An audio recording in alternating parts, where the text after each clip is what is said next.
All right.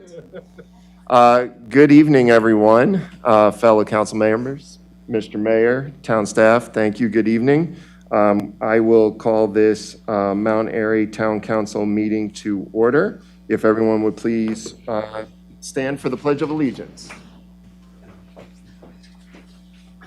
I pledge allegiance to the flag of the United States of America and to the republic for which it stands, one nation, under God, indivisible, with liberty and justice for all.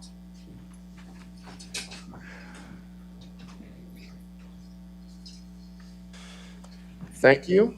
We will go straight into the agenda, begin with our presentations. Mr. Mayor.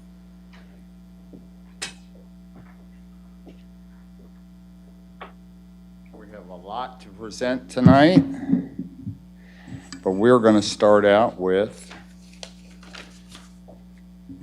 the lady, Patricia Washaball, Town Council Member. Will you join me, please? Look at this. So a lot of people don't know this. Me and Patty have been friends for about 20 years. We started together turning over annexations. We even went to court and had something pulled out of the record, which has never been done before in the state of Maryland. So I was very excited when I heard Patty was going to run. She pulled in to be an official council member, and she worked on many projects, including our banner project. She has been outstanding for 20 years with the town, and we sure hope she doesn't go anywhere. And she's been a personal friend of mine. So Patty Washaball, on behalf of the town of Mount Airy, from September 2018 to May 2021, in recognition of your devoted, hardworking, and selfless service as a town of Mount Airy council member, the time and effort you have given to town is greatly appreciated. This nowhere near covers what you've done.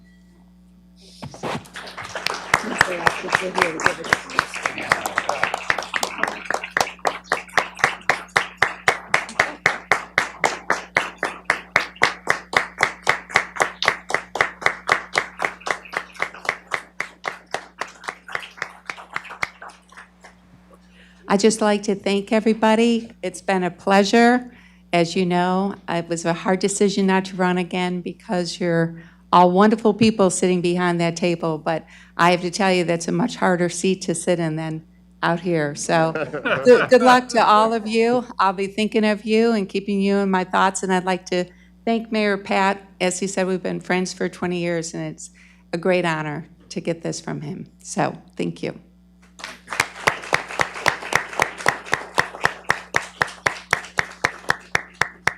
Well, only because he's a guy, he becomes number 2. He's also one of the men of the year on the board over there.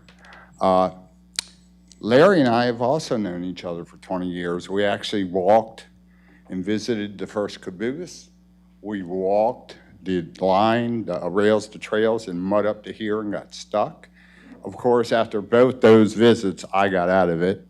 And Larry continued, and now we have rails to trails and a caboose. So thank you, Larry. I had enough with one walkthrough. Larry and I have also been friends for 20 years. Larry has served with Scouts. He's been successful in all his projects, the train, the rails to trails, and other projects that, heck, I don't even know about. But I know it. Him and his wife, they formed a great partnership that served Mount Airy, and I hope you're not going anywhere. Larry Hushauer, will you join me, please?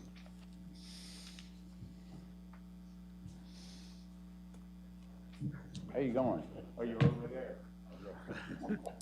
Somewhere around. Okay. This is presented to Larry G. Hushauer, Town Council Member, in recognition of your devoted, hardworking, and selfless service in Mount Airy Town Council Member and the Town Council President. The time and effort you have given to the town is greatly appreciated. And this is from the Mayor, the Town Council, town staff, and the citizens of Mount Airy that have benefited from you outstandingly.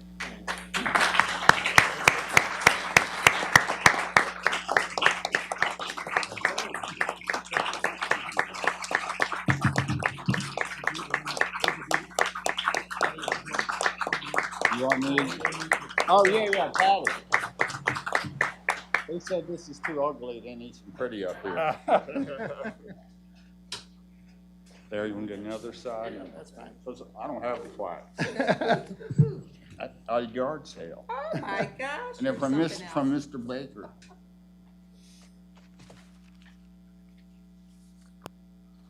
That's a team. Thanks. That's a team.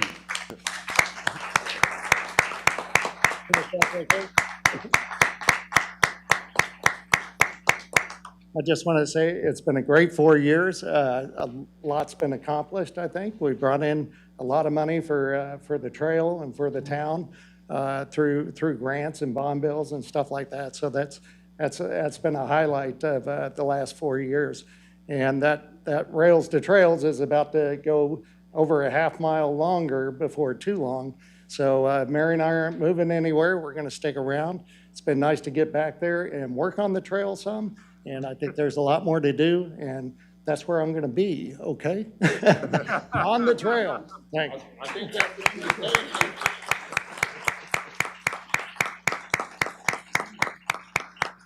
I think that's an invitation to everybody in this room. Watch it. I've learned to avoid them. Now, we saved the best for last.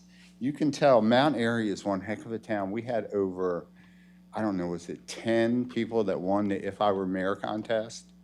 And we had one special high-class winner called Casey Bell. Casey, will you join me? The town of Mount Airy hereby presents this certificate of achievement to Casey Bell and commends you on winning the Carroll County If I Were Mayor contest. That's huge. The town acknowledges your great accomplishment, and we wish you continued success in your future endeavors. It's signed by me and all the town council members. We are so proud of you.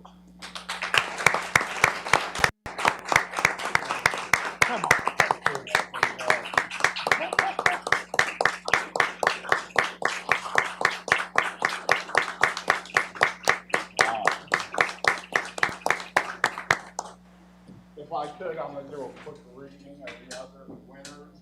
They're actually sub-winners, but they were winners. We have Carter Artman, who's also winner of our mayor, Robin Sommerfeld, Lily Crown, Haley Mayer, Camrod Steed, Cole Action. That's it. Mount Airy is fantastic.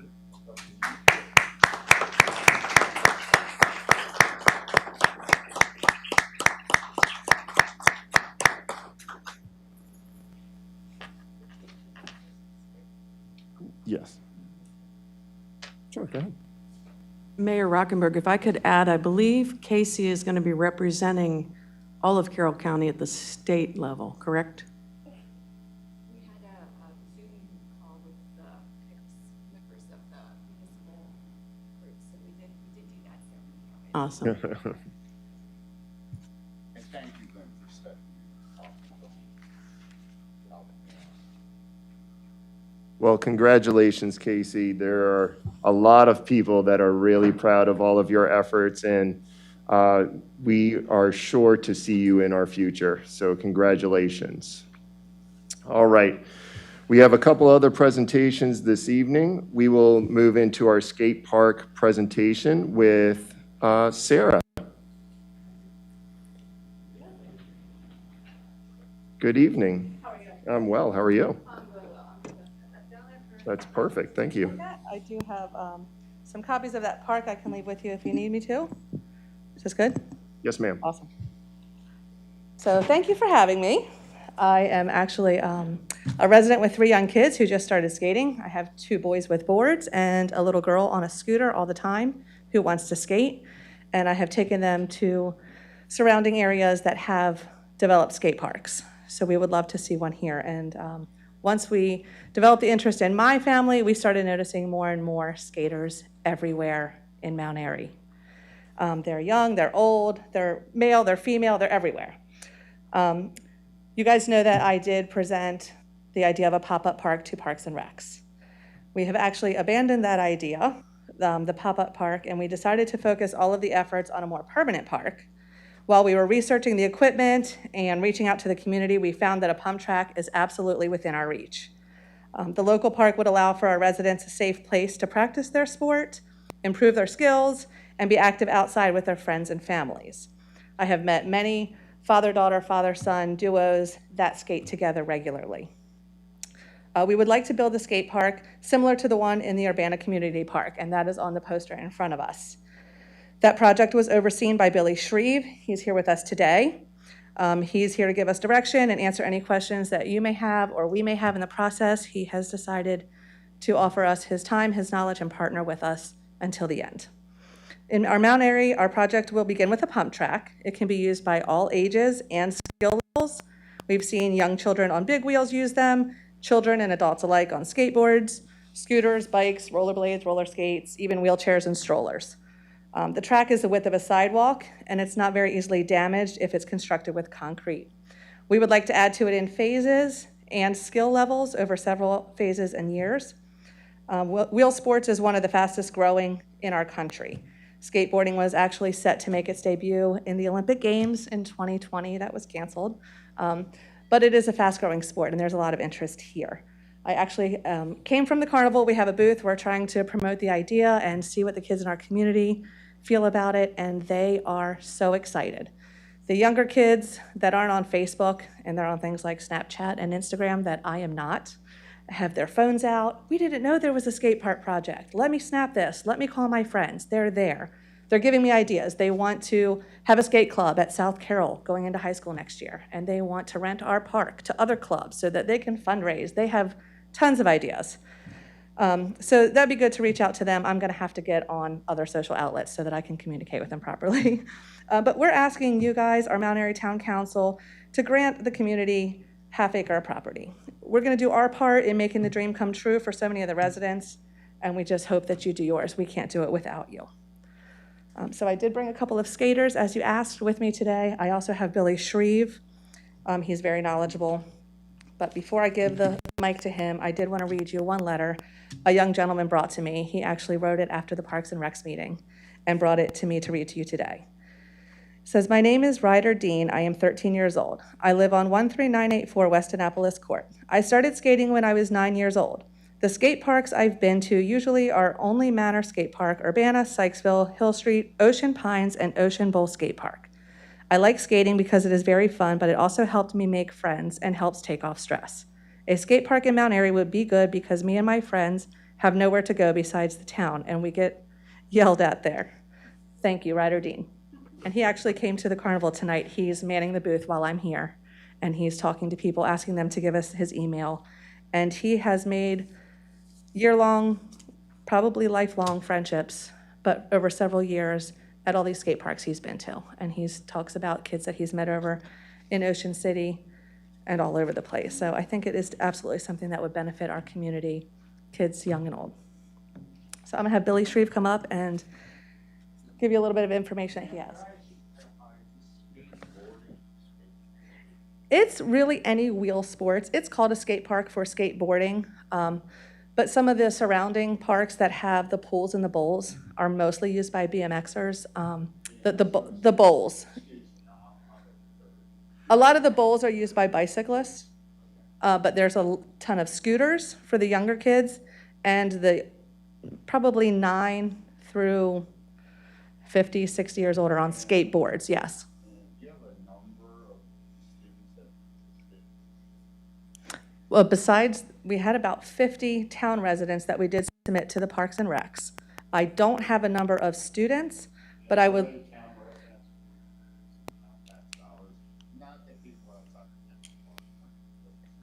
Everyone on that list was a town resident, and I would be happy to email that list to you as well. When the meeting adjourns today and I can get out to my computer, I'll do that.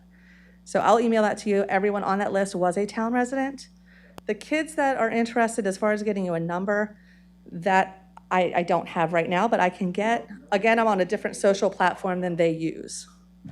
But yeah, we'll come by the carnival. We've got a booth there. You can see the names and the kids coming by and talk to them. Can I ask you a question before you walk away? Sure. You said you have children that do this. So where do you go to do it, where there are skate parks? You said Urbana. So I go to Urbana. I go out and off of Route Alney? 40 in Frederick. Okay, Alney. I don't go to Olney. I don't personally. I go to So my Sykesville. follow-up question is going to be, so say you go to Urbana and you take your kids to skate, do you then hang out in Urbana and eat, frequent the restaurants? Yes, go we to do. Businesses? Yep, So we get you're ice cream. You're bringing money into that area. Absolutely. Absolutely. And Ryan is here to speak on that as well. Ryan is 19. He's been skating for a long time. Having his license and his own group of friends, he travels to skate parks everywhere. And that is actually a very valid point that he made to me Right. that I didn't think of. But yes, we stop at all the ice cream shops. We stop and shop. We do all of that. When we can't go outside of our town, I usually take my kids to the school parks. And you'll see them scootering and skating at Pars Ridge often. We like to go to Twin Ridge on Sunday. There's no practices there. There's no soccer or baseball. But that's where I take them. For a flat surface, really, because reading 75% of skating accidents happen on roads and sidewalks where the surface is unpredictable. Excuse me, real quickly, one other quick question. Hello, how are you? I'm Steve Domotor. Hi. I'm learning a lot. This is my first, I am too. so I have some questions. I always try and kind of get a frame of reference for any issue. So let me ask this. What are your thoughts about like a co-funding kind of a cost sharing kind of an arrangement where, if the town's going to provide some funding, you as a community of skaters who want this kind of facility have a little bit of skin in the game, as they say, and you're willing to do like a 50-50 cost share, just as an example. Hey, we're willing to put our skin in the game. Actually, if you would do a 50-50, we would be more than thrilled with that. We were just asking for the property and thought we would do all the fundraising for construction. But if you would like to meet us and join us with that. Okay, and don't lock into 50-50. I guess Hey, I'm sure it's recorded. Put it in the minutes. Put it in the minutes. But the point is you're willing to provide. We are willing. We have actually already reached out to many organizations. We've reached out to Construction Company. We have reached out to the youth advocates here. And in doing all of that, all of the immediate support we got, that is what changed our direction from the pop-up park to this is so reachable. We can have this done in a year. The funds are here, the materials are here, and the people want it. We didn't expect that going into it. We thought it would be dragging their feet. Yeah, we're interested, dragging their feet. But no, they've jumped right in. We're absolutely there. We'll put our skin in with you. Larry, you still out there? We lost a lot of interest when we were tearing it down. We only had a few kids, right? Yeah. Well, I think that the old skate park and the idea that we're presenting to you today are really apples and oranges. With that being attended, charging the kids to use it, it was made of wood, so there's deterioration that we're not going to be looking at with a concrete park. So it's going to be more of an investment, but it's also going to be more of a permanent thing. So I really think that the old skate park and the new skate park, there's a lot of bad blood and a lot of bad feelings, and I don't know anything about the old skate park. My kids weren't skating, and I don't skate. I'm learning to scooter. So if you see me around town on a scooter, but it is. And again, there's a rise in the sport. It has become an Olympic sport, and it's big here. It's bigger than probably us older folks know. So I think that our kids deserve a safe place. Our baseball players have somewhere to meet. Our soccer players, our basketball kids, our pickleballs, everybody has a place. And our skaters are constantly shunned, constantly told to move on, constantly told they can't be here. They don't have a place to go. And there's a lot of them. But let's give them somewhere other than Main Street to be. I have one more Anyone else have a question. question? I forgot to tell you, I'm Lynn Galletti, new, just like Steve. One more question. So are you planning, and maybe one of the guys will answer this question, for this to be a private skate park that you're going to maintain, or are you expecting that will be Town of Mount Airy Skate Park and the town will do all the maintenance? I would like to advertise it and give it to the community as a town, Okay. part of the town park. And part of that, with the admission fees and all that, I don't want to have that. I want it to be like when we go to Urbana Community Park. You can see on this map in front of me, there are some park benches. You enter the park, it's wide open for you to use. And it's for all ages. Again, families join there. Yes, ma'am. So I see this as a town amenity. It would definitely be a sort of an addition to one of our parks. And I think it's fantastic. It definitely will help our local economy, right? Because these amenities help that. So Absolutely. kudos to you all. I do want to see the buy-in and the outreach. That's very important. But I think what you're doing is fantastic. Yeah, and I have a whole group in the wings, and they're just waiting for us to say, it is a go. It's a go. I mean, I have 50-50 over here. Hey, you're already voted in, it's all right. Tack on a couple of, again, a frame of reference, just to I lay know, of I the know. land. So our community of Mount Airy, we have a lot of people that pay taxes, and we have a spectrum of constituents. And we know from the 2020 community survey, it's about 39% of the residences have people that are 60 years or older. We have about 36% of residences that have people who are 20 years or younger. So my only point is, we have a large makeup of people in the town, and we have tax dollars for recreation and parks, and we need to make sure we're serving all of our constituents, young and old. So I just want to make sure, in my role, that we're giving recreational opportunities to everyone in the town, older folks as well as younger folks. Just another data point, and it's just a data point, Sure. but the 2020 community survey, when people were asked what kind of recreational facilities do you prefer, what do we need in the town, rollerblading, skateboarding, basketball courts came up the lowest number of requests. So it was a very small percentage. So that's why I think we're asking questions, how big is the community here? What are we talking about? How do we prioritize that as a council in terms of dollars compared to other constituents that have recreational needs as well? So that's just the way that I'm going to be looking at the issue. I think that's very valid. My first comment was just to see how committed you were to the initiative, to see if you are going to be raising funds and having skin in the game. So that was the point of my first comment. And that's what I have to say. And that we do, and I think that you do have a valid point. As far as the survey goes, surely the majority of the skaters and who is going to use this amenity are probably within those age ranges. But they also have families, the parents that are willing to take them. Again, the foot traffic up there is phenomenal. Who do I have with me today? I'm sure you're between 63 and what was the age you gave me, 12? And Billy between the age of 60 and what was the age you gave me, 12? These are our skaters. These are active 20 and skaters. younger and 60. Okay, so you're older than 20 and younger than 60. I have them. They're 44 up there. I've been skating for all these years. I'm 44. I'd love to have a park. I think that the demographic that you're looking for is also there. Maybe it just wasn't on the survey. It didn't come to their attention, but I think if we bring it to the attention of the town, you'll find the support will grow. Thank you. Yeah, I have a question. Go ahead, sorry. Hold on, now you made me turn it off. Come on, Jay. Sorry. No, first off, Sarah, I would like to say thank you for doing the presentation. I listened to your park and recs, and I did once I heard that the skate park or people were interested in the skate park again.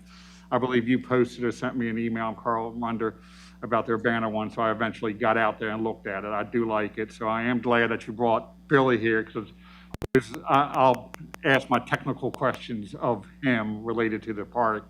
And Steve will learn to not to promise money at the So, but no, I am interested in seeing it coming this too. So it all depends on what we can do and help you out with, and go from there. I'm willing to give it 100% too. All right. Do any other council members have any other Yeah, questions? I or just want to comments? say, my 21-year-old son tries to skateboard, and you can only do so much on your own street. And exactly what you just said, when he hits a bump or he hits a part of a road, and then they're wiping out and getting hurt. And by the way, I rollerblade, and I'm not 21. Just do it somewhere I don't get hurt. Councilwoman Galletti will be the first one to try it. We'll let her First thing cut the was ribbon and go. right, Yeah. I'm going to go ahead and give the floor to Billy. Okay. Thank you. Thank you. Thank you, Sarah, for leaving the carnival grounds in your booth.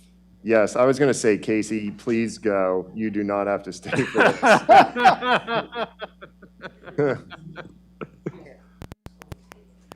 Yeah.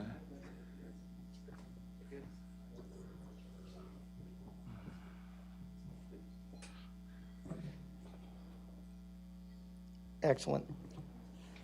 Thank you for having us tonight. I'm Billy Shreve, former county commissioner, former councilman, founder of Classmates for Life, and also the main energy behind the Urbana Skate Park. And I'm not from the government, so I don't want your money. All I want is your land. What we did is I started a charity a number of years ago to build a place where the community could come together, a platform to get all ages, everything, everyone together, a place where they could hang out and just share ideas, all that kind of stuff. So Classmates for Life. And the best place to do that is a skate park. And go ahead and hand that out. There's only a couple, so you have to share it. But of this skate park, this is built in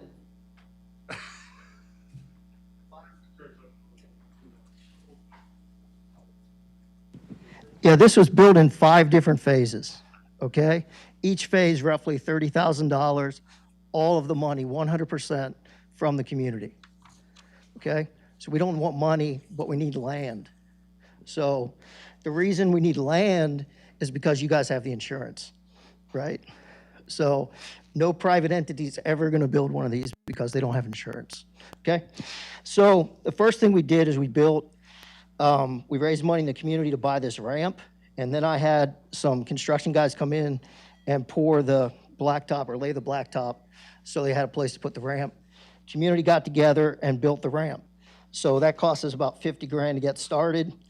This second phase is a pump track, and what we did with that is that's 25,000, and then we built this phase, 25,000, and this was about another 15.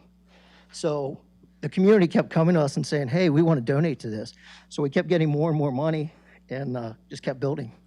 As you know, you can only build about 5,000 square feet at a time, or you need to do stormwater management.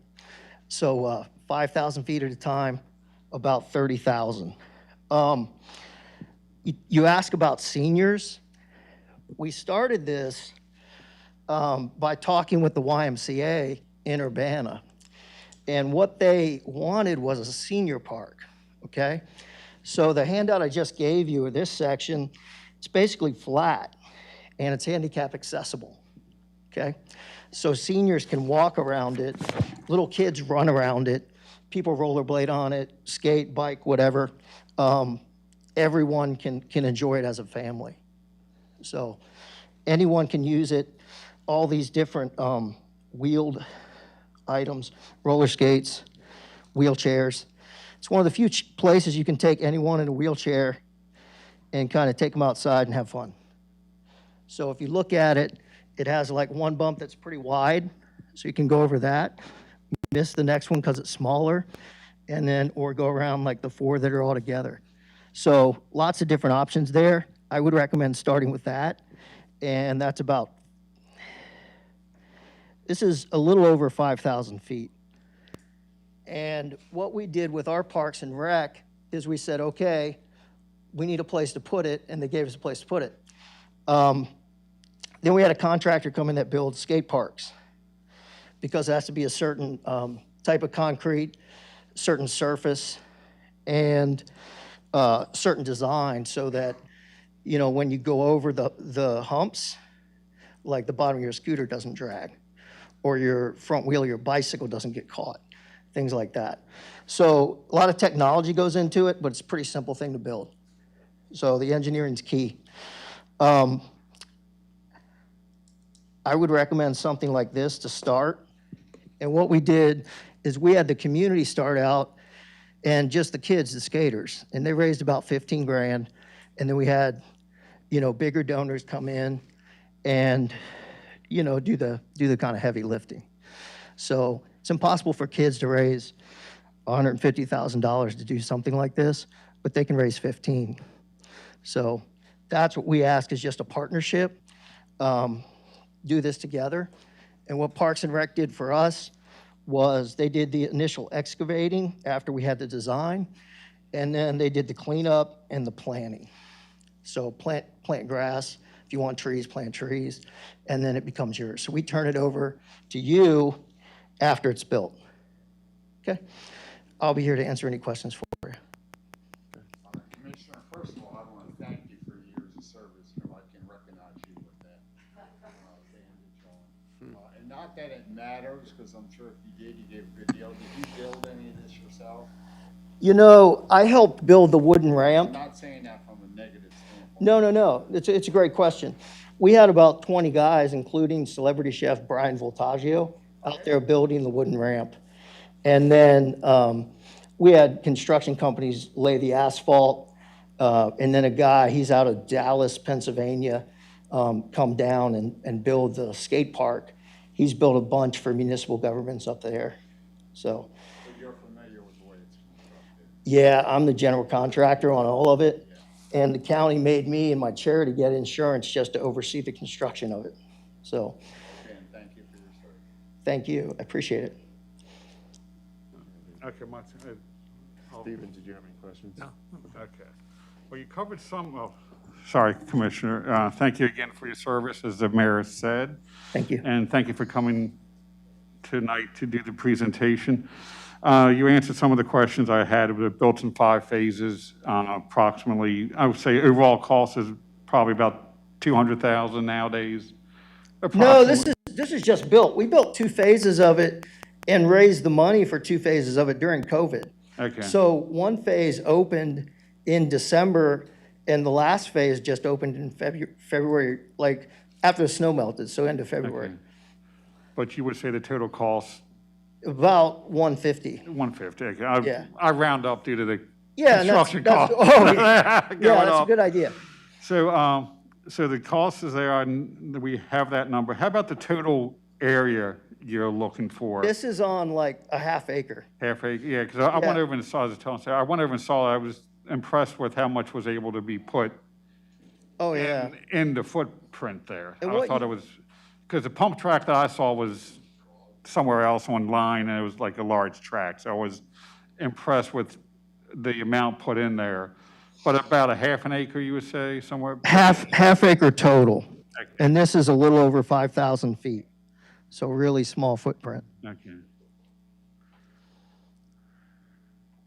Now, that should do it now, because, I mean, that helps a lot, because we need to, if we are going to do this and try and find the land, we are, unfortunately, one of the biggest problems with our parks is it's very space constrained right now. Yeah. So we're trying to, already fit a lot into the existing structures of parks, and we're trying to get a theme for each park developed. So looking into it, just, okay, Yeah. but the size helps, that can kind of help us decide on what to look for and where. Yeah, and it's a process, and that's what I explained to these folks when they called, is the pop-up park, the biggest problem with that is getting the insurance for one-day event. You're not going to do it. No one's going to let you do it. And then 2, getting the equipment. So a lot of hurdles. And I asked them, I said, hey, these are the entities I went to when we built the park. Can you go to them and see if they want to participate? And they've done more than that. So we have people lined up that are, ready to help us out to build this. Mm-hmm. We know it's a process. It's not going to happen tomorrow, but we've got momentum going on the back end. So Billy, thank you very much. Councilwoman Reed? So I would just say, Sarah, keep coming back to Parks and Rec. Kind of let us know where you're at with your fundraising and your outreach. I think we as town council have to have a discussion if, financially what we're willing to kind of put forward, but I think you have a good project going, so stick with it. yeah, again, we don't want any money. Right. We don't want money. We're willing to give you some, take it. It's better if you let the community build it and then just give the land and do the maintenance. Yeah. Because if they can't come up with the money, you can't build it, that means there's no one wants to use it, right? Gotcha. And Councilwoman Galletti? Yeah, I had a question, because I know, based on your watching you in political office, you didn't do anything without having 3 steps ahead. Yep. I'm going to bet you've already looked at a place in the town of Mount Airy where you would like that to go. Am I correct? Like, where were you thinking? What? I know you, so I know you've already looked, right? The place where the old skate park was, if you guys own that, that would be ideal. It would be someplace So flat. that's now an all-inclusive playground. The playground there. Yeah, it's got the all-inclusive playground has already started there, so that's. Yeah, why. but I think when you envision 5,000 square feet, I mean, that little thing will almost fit in this room. That phase one, the circle. Yeah, the So- handout I gave you. I have to be honest, I would like to see a park like this near the inclusive playground because it creates sort of more of a play environment, right? Like one complements. It's a community environment. Right, Yeah. exactly. So you have the pavilion, you have the playground, you have the skate park, like somewhere in that area is where I envision this. Yeah, I'd be more than happy to go out with your Parks and Rec folks and just look at some areas. And it is small. It would fit in this room. You could probably fit 2 of them in this room. But we're talking phase one. That one, yeah. But if we go to, sorry, I didn't mean to cut you off. But we planning on doing more phases than phase one here? Well, I was planning on doing 1 phase in Urbana, and we're up to phase Okay. 5. So you could, and it doesn't have to be all together. Okay. What we found, which is, I teach skiing and snowboarding, and I'm a rollerblade athlete, so I go all over the place with them. And what I've found, I run freestyle camps, I've been doing it for years, is like the skate park you had, the features are pretty big. So you don't get people, on their bicycle out there trying to do it for the first time if they're over 40. This is really small. The rollers are like this big. The lip at the end of it's 1.5 to 2 feet.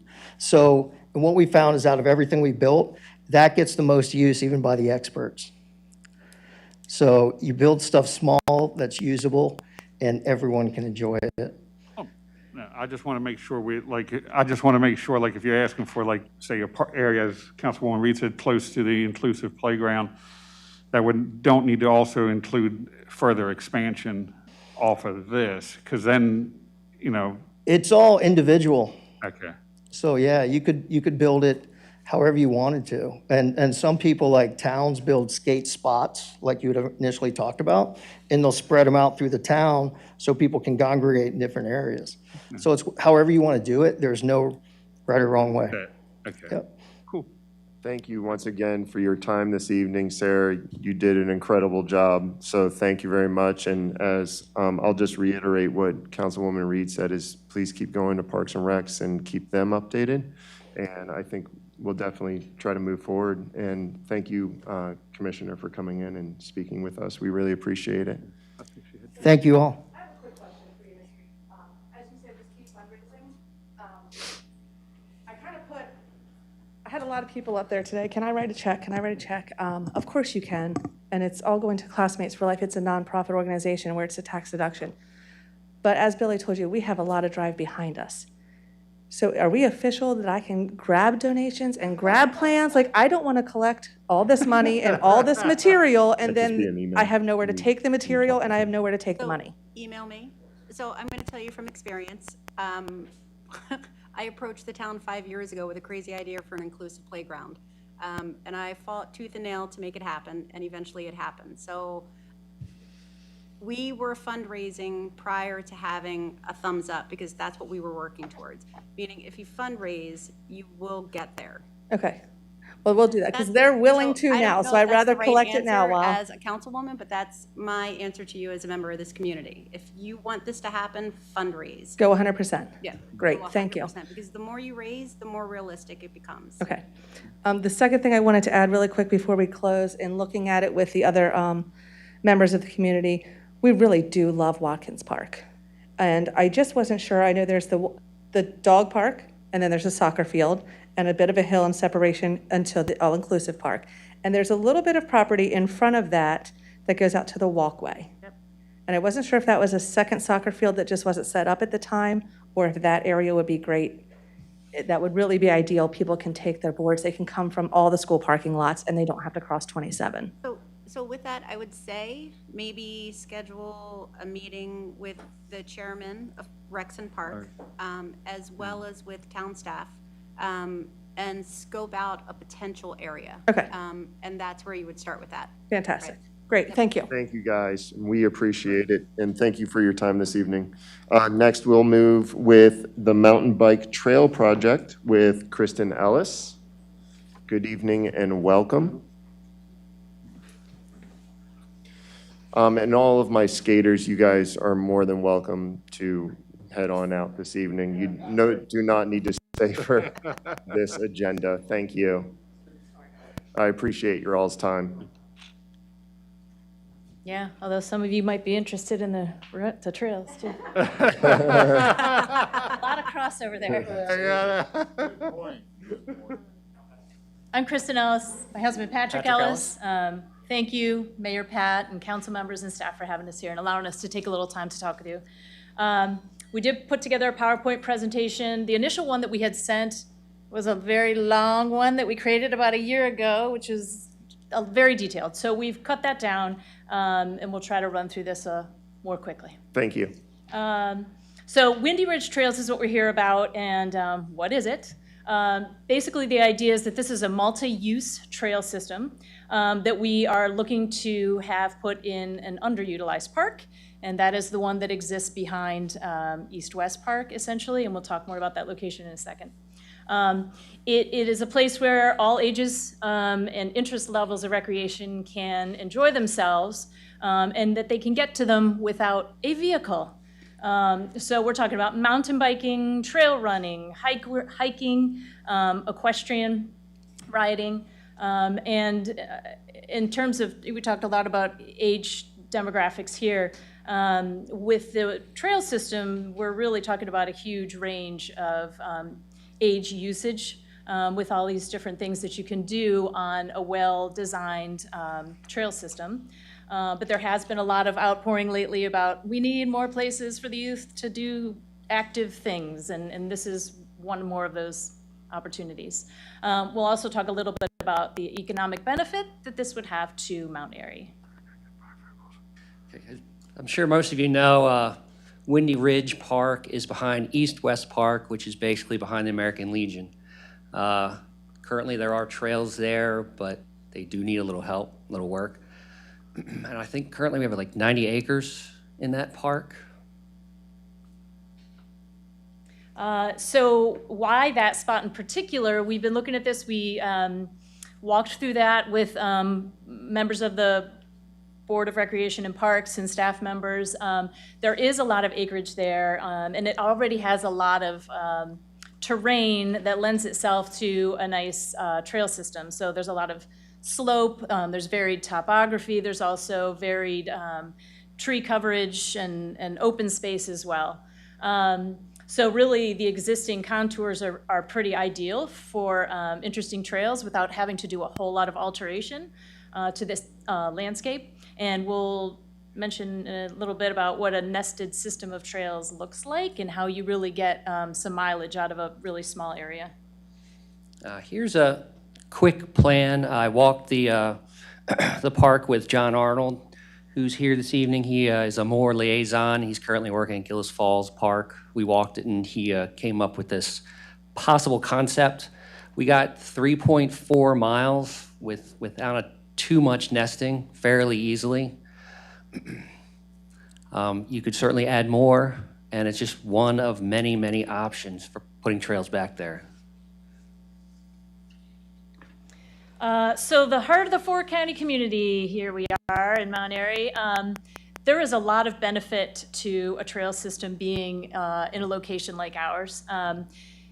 We do happen to be in the middle of a lot of other populated areas, but Mount Airy tends to be in the middle of a pretty big void of significant trail access.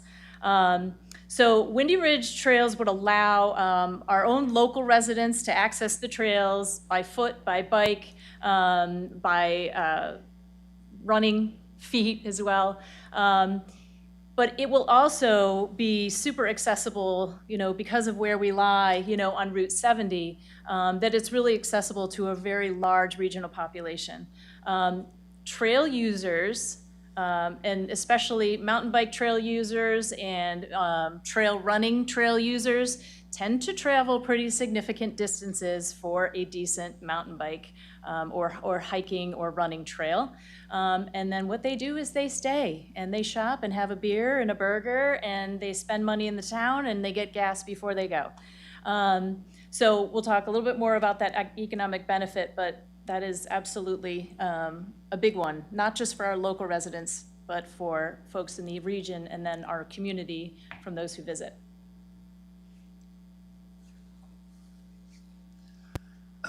It would be a good, healthy outlet for kids. As we spoke before, Mount Airy definitely is in need of such things, and this would be a perfect opportunity to fill that void. One of those riders is here. We do appreciate all the support we've had of people. Would you raise your hand if you're here because you're supporting this trail system that we're talking about? Yeah. So a lot of people from a lot of different areas. So these same multi-use trails that we're talking about do, like we said, offer access not just to mountain bikers, although it seems to be that most good trail systems currently they're being driven in their creation by the mountain bike community, but in their creation, it is always keeping in mind that these trails will then be a shared system. And I've only started mountain biking within the last 2 years, and I am blown away by the places that I've been and the cooperation that exists between these, different groups of people sharing these same trails and how awesome everyone is to each other and, working with each other that, you've got horses on a trail and the mountain bikers will stop and wait and talk and what do you need me to do, anyway, the idea is really that this is a multi-use system. We talked about the youth needing more activities, and again, local youth being able to get somewhere without having to put your bike or your skateboard or whatever, in your car to go somewhere, but you can just travel to it from your own home. Additionally, we see this kind of system as being very much like the skate park that was just talked about, is a multi-phased project that eventually could be used for things like trail running events. We've done plenty of 5Ks in this town, and they're typically around Watkins Park and some paved trails. This offers another opportunity for a trail running event specifically. Also, we are coaches and managers of the Linganore mountain bike team, and that is something that it's a group of middle and high school students who we're up to first year 7 students, second season we had 15. This year we're looking at 30 to 40 riders. So it was mentioned earlier, wheeled activities have become very popular.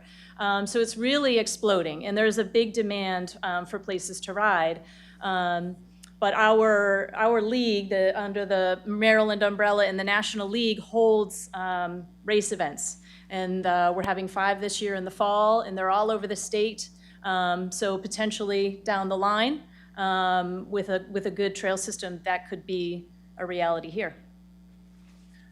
Like we were saying before, the system would definitely draw people in from throughout the area to spend time and money in Mount Airy. It would benefit all local businesses. It would certainly generate an outsized and sustained economic output in relation to all that the town would have to put in financially. Carrying on with that economic benefit, this is just a picture and a post from a race event that was held at the River's Edge Trails in Brunswick. And you could see from this post, and we have something else that we're going to share with you related, that in their first event, they brought in $20,000 to the town. In the second year of this, it's just a race event weekend, it's 2 days, they brought in additional $30,000 that was spent within the town because of the race happening there. So big impact. So we just want to share 1 or 2 existing trail systems that are similar to what we're looking at. Bacon Ridge and Waterworks is in Anne Arundel County. Currently it's approximately 30 miles of trail. They I believe someone has estimated the trail value of those 30 miles to be $800,000. Anne Arundel County basically paid zero due to grants and volunteer work arranged by the regional advocacy group and just generating volunteer activity. And here's a map of the two systems. It's down along 97 and 301. You can see it's a pretty significant system, but it's kind of a merging of two different areas to create one big one. River's Edge, as was said, is in Brunswick. Currently it's got about 5 miles on just 59 acres. It's a lot like kind of the idea here because it's town-owned land, developed by local residents, and then utilizing advocacy groups to assist. There are different skill levels. It accommodates all skill levels, basically. Kind of definitely a younger crowd, and maybe not so young, but jump trails are included in the design. And that seems to be what the kids want these days.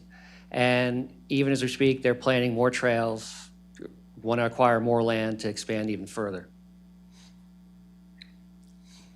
And here, it's in the woods. The trail system's in the woods behind the high school, middle school. So it's actually, they also utilize it a lot in the school system as well for basically outdoor education and whatnot. So I did want to mention the man behind River's Edge Trails. His name is Carlo Alfano, and I don't think he made it here tonight, although he was hoping to. He had his own Board of Rec and Parks meeting. If you get a chance, please listen to this podcast. He was recently the featured guest on this podcast called Trail Effect. And in a 45-minute podcast, I know it sounds like a lot of time, you will literally hear from beginning to end, what does this look like? How did this get started? How do you get the community involvement? What kind of money does it take? What do these phases look like? And how does that connect to our community? A really fantastic podcast. So I definitely suggest you check that out. With that said, Carlo's already been very supportive of what we've been talking about doing and is there to help us in our journey along the same route. So. Windy Ridge Trails, what now? We've presented to the Rec and Parks Board, and they have embraced the idea. We've gotten 2 different trail building firms to provide quotes. We feel that professional design is extremely important for a system like this. A, to create a good trail system, and just B, maintenance and weather proofing the system. And just so you can handle normal usage with minimal maintenance. I guess what now? The town council hopefully releases funds late in the budget, and then once we get plans, we ramp up the volunteer force to begin trail building based on those plans. More longer term, what's next? What we found by speaking to others who have worked on these kinds of trail systems is there are a lot of grants and funds out there for these kinds of things, but it's typically not until you've gotten started. So there needs to be kind of that seed money and that investment from the town and this show of, you know, we're committed, we want to do this. And then once that gets going, it is easier to find funding to continue the projects, as well as doing the fundraising. We have already a pretty good volunteer crew that we've pulled together between mountain bike team families, people that we know, folks that are connected with more, the regional trail building liaisons. There are a lot of people out there who are ready to help get this thing started. So some of those other things that we talked about in terms of future phases that would require more funding would be something like a jump line, a skills park, and just additional mileage. So the idea is that you are able to offer some beginner, some intermediate, and some more expert level trails that are all kind of nested within that so people can make choices. One other thing we wanted to share with you, and this will There's a few copies, 6 copies of that. Carlo Alfano also did a impact study, an economic impact study of River's Edge trails in Brunswick very recently, and put together this fantastic collection of charts and anecdotal comments, and basically summarize all the information. But we urge you to take a look at this, and it'll confirm some of the things we've been talking about in terms of, you know, that people will travel for mountain bike riding, and they will stay, and they will spend money in town. Anything else? But that's kind of the summary, you know, like, it's really like, how much did you spend while you were in town? How long did you stay? And, you know, all this kind of stuff. So there's a lot of really good information in there from a similar trail system that we'd like to model after. Questions? Thank you. Oh, sorry, thank you very much. Councilman Domotor, do you have any questions? Yes, so thank you very much for the presentation. I was doing a little research before the meeting based on your other presentation. And just one comment about safety. So in my research, I read that, again, you can design different types of trails for different uses. So trails that are indeed designed for multi-users, hikers, et cetera, as well as, you know, walkers, joggers, as well as bikers, need to be designed in a way where you don't have blind curves, you don't have jumps, you don't have a situation where someone's going to get blindsided and have an accident. So based on what you're saying, your vision is to design a trail that would accommodate multiple users, including hikers and joggers. Yep, and that's one of the things in having a professional trail builder that would do that, is speaking with them and having them understand what our intent for these trails is and what the focus should be, and then they're able to really implement that, so that vision is what we have. And yes, safety is huge. And like I said, I've just seen so much cooperation, you know, on trails that we've been on, but, you know, people can only do so much. You're right, it has to be designed so that it's safe. Yeah. All right, thank you. Yep. Councilman Munder, any questions, comments? No questions or comments. I've heard most of this before when I was spending time on Parks and Rec. So old hat, and I support it, and I like it. Thank you for listening again. You're welcome. It's not a problem. Thank you, Kristen. I don't have any comments. Councilwoman Reed. No comments. Thank you. I do. So I got a couple questions. So you have the Linganore Mountain Bike Team. So you did everything you needed to do, and that's like a school sport now, correct? Like a school activity. We are not directly a school sport yet. But you're working on it. Some of the leagues, or some of the teams in the state are, and some are more like we are, kind of a composite team, which we find in Mount Airy makes more sense, because we then draw kids from South Carroll, from Linganore, and all the middle schools that feed into the area schools, so that we are not limited to Linganore as a high school team. So you have Carroll and Frederick County kids, Oh, yes, Montgomery and Howard County, we So got a bunch of kids from Howard County. What I'm getting at is, because I know what it takes to do something like that, and if you get that, then you kind of set the prototype if someone at, say, South Carroll, if you guys start to become like a sport at the schools, right? And then my other question is the grants. So, by the way, thank you, this is amazing.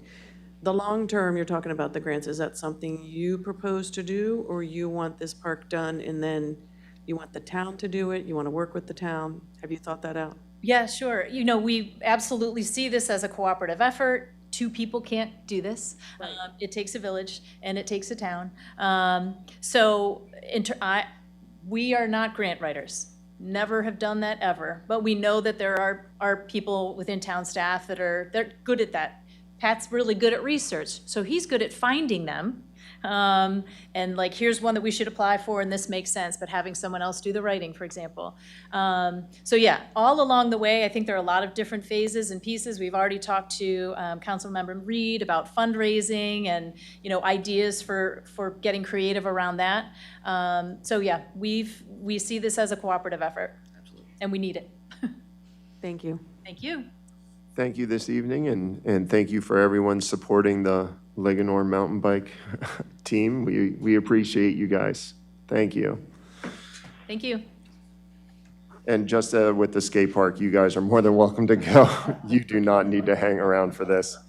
Of course, our chambers will clear out, so we'll let the movement sort of settle down.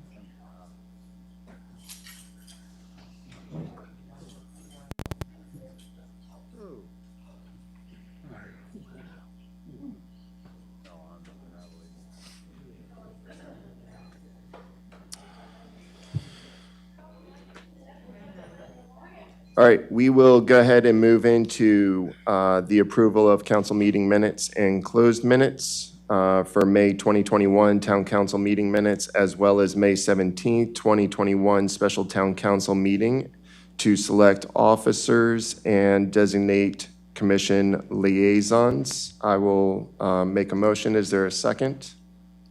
I'll second. Councilman Munder seconds. Any questions or comments there too?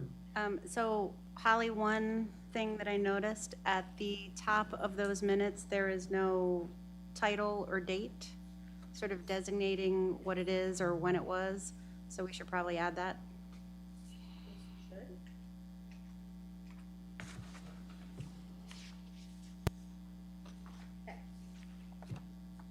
Any other comments or questions?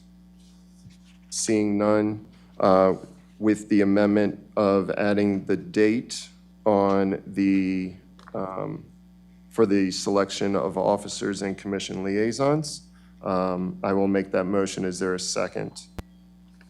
I'll second. All right, back to that. All in favor, say aye. Aye. All opposed? All right, minutes are passed. We will move into the police report. Good evening, everybody. Lieutenant Snyder, standing in for the chief. For the month of May, nothing notable to report. And if you notice inside, as you look through, there's going to be some information missing. Our report management system kind of went down on Friday, so we're trying to get that fixed. So any information that needs to go in there, I will get out to you at some point. To begin with, for community outreach, I'd like to briefly draw your attention to the entranceway to our two new officers right there. Step in a little bit, guys, so they can see you. Come on in.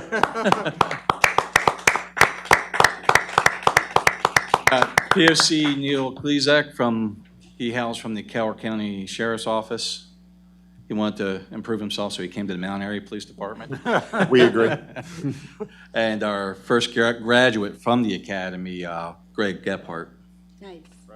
Nice, congratulations and welcome. Congratulations. and Thanks, thank you. gentlemen. Now I gotta send them back out on the streets. Well, I had the pleasure of meeting Neil yesterday. I don't know if he remembers me.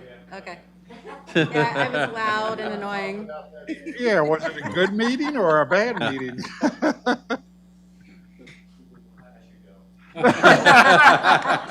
We'll keep it between Good, us. good call.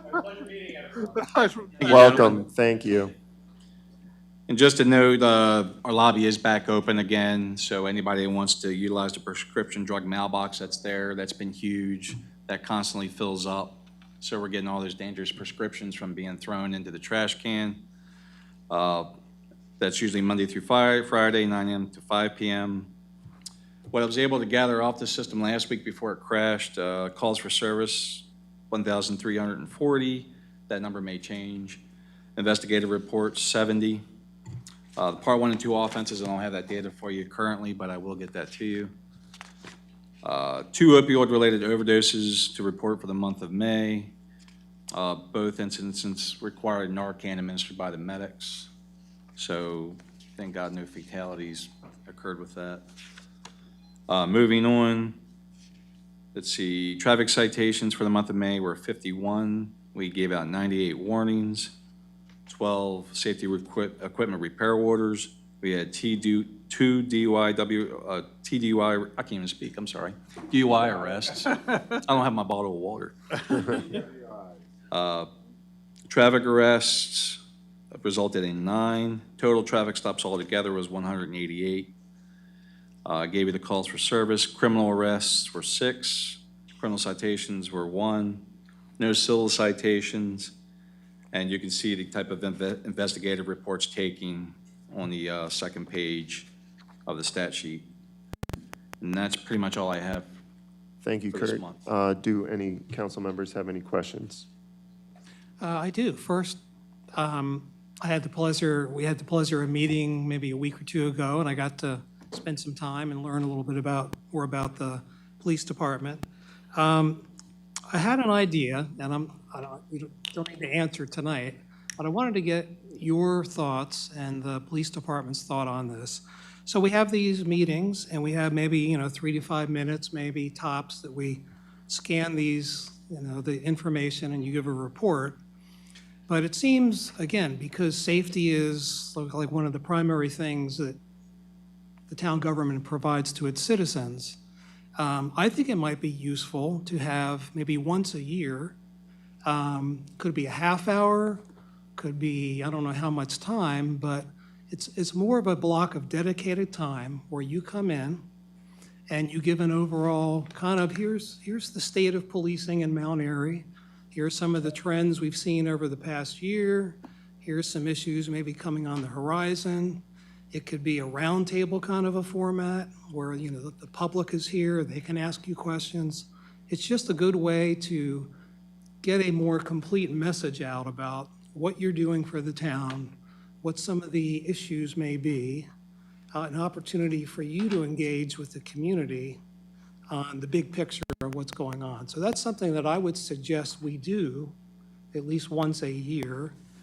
And perhaps you can think about what kind of a format would work for you and what, to get out of it what you would want, some ideas for that. So I wanted to put that out on the table. Okay. Steve, I think that's a great idea. We are actually going to go, and I think I like your idea better, with monthly meetings and have a little police commission where people could meet. I've already assigned a resident to meet with, that's a police officer, to help me with the police. A lot of times I get expenses that I really can't verify. I'm not a police officer, and they help with that. But I love your idea. I think it's better than a monthly, police commission, maybe quarterly, half a year, but great idea. Any other council members with any questions or comments for Kurt? Fantastic. Thank you very much. Oh, Got one comment, because I've said it and I'll say it again. Thank you for everything you guys do. Oh, thank you. Appreciate it. all right, I'd like to thank the fantastic. town. You guys have been great. Thank you for your time this evening. We will move into the Volunteer Fire Company report. Bruce Walls. Thanks, guys. Thanks. It's good to be back in the quarters here. May was a bit of a busy month. Rescue, we had 93 in Carroll, 70 in Frederick, 8 in Howard, 4 in Montgomery for 175 calls for rescue service.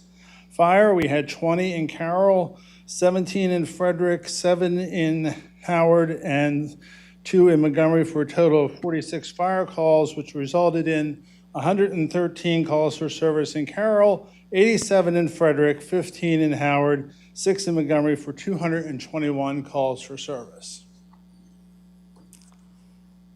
Any questions? Anyone have any questions? Tell us about the chicken. The barbecue chicken drive-in has been going great. I just suggest if you want it, get there early. We have people lining up at 11 o'clock, or it's supposed to start at noon, but we do have a limited amount because it takes a while to cook it and whatnot, so, but we've been very pleased with that and appreciative of the community for their support. And I think you all know also that we won't be having our carnival, but we do have some things planned for that week involving food, so stay tuned for more information on that. Thank you, Bruce. Can I ask you, Bruce, does it involve the building over there and the ladies that cook over there during your carnival? Yes. Important questions that are asked. All right, we will move into citizen comments, community concerns. If anyone here has any community concerns and would like to address the council, now is that time. Fellow council members, just looking on Facebook, we had one commenter that said, all this talk about a skate park. And Alice wrote a little report for economic development, probably Mount Airy Main Street Farmers Market. Alice, I'll go ahead and read that when we get to the report section. So I'm not ignoring you. We'll just save that for later. Councilman, since we have no community comment, I'd like to make a comment. I need to leave at 9 o'clock. So if it's okay, I have a brief comment. One, I did go after all the refunds from the budget. Keep in mind, they're all coming back. We're just refunding right now, but all that work is coming back, which was a concern. Just real quickly, I am going to ask that Brian Beta be appointed to planning after I leave. And I just want to remind everybody, my goal when I ran for council was to make sure we maintained a lot of the stuff we started, like outdoor dining. I walked by the Mexican place by CVS, and it was beautiful. It had plants, it had seating, we have pull-up spots. These are not legal under Mount Airy. I have asked the Planning Commission to start researching and to start lightening up, because we've seen the benefits of these outdoor dining and all these things that we're doing for people outdoors. So that's one of the reasons I ran for mayor, to make sure this stays. So please work on that very hard. Okay, let me see. Mega information, glad they're comfortable. I have one other comment to make. I can't read my own writing. They are comfortable and still gotta do quicker to the regular. Anyway, this is a process that works for the town. It's comfortable. It's a benefit. We have to make sure we do it. And maybe as far as the bank goes, is a huge success. It's almost looking like it may be a sale. We ought to look at other vacant properties. Can we step in as a town, improve these properties with volunteers, and have them sell and multiply? The bank was a great idea, and it's something we should continue. So with that, I need to slip out, and thank you all for your time. Thank you, Mr. Mayor, for your time. We appreciate it. All right, council members, we'll go ahead and move into ordinances and resolutions. We will begin with ordinance 2021-7, which is a budget amendment to remove $390,000 for the police building. This is up for adoption. I will make a motion. Is there a second? Second. Okay, Councilmember Domotor seconds. Any discussion on this? There's one comment with the police building that hasn't come up yet. We've had a huge amount of people talk about knocking it down or keeping it. There is another option. I think it's Varney's idea. He won't take it. He gave it to me. But if we're going to move that building, we can actually move it, and it can be an opening to Main Street, and it'll give us all the room we need. It saves the Flatiron building, and it gives us a huge historic opening. So think about that when you talk about the Flatiron building. Councilmember Demoter seconds. Is there any other discussion on this? No, this is the budget amendment for the police building. Okay. All right. All in favor, say aye. Aye. Any opposed? Okay, ordinance 21-7 passes. We'll move into ordinance 21-8. This is a budget amendment to remove $490,000 for rails and trails east of Main. This is up for adoption. I'll motion. Is there a second? I'll second. Okay, Councilwoman Reed seconds. Any questions, comments, discussions? Seeing none. All in favor, say aye. Aye. All opposed? Okay, motion passes. Ordinance 2021-9, this is a budget amendment to remove $820,000 for rails to trails east of Main. This is up for adoption. I will make a motion. Is there a second?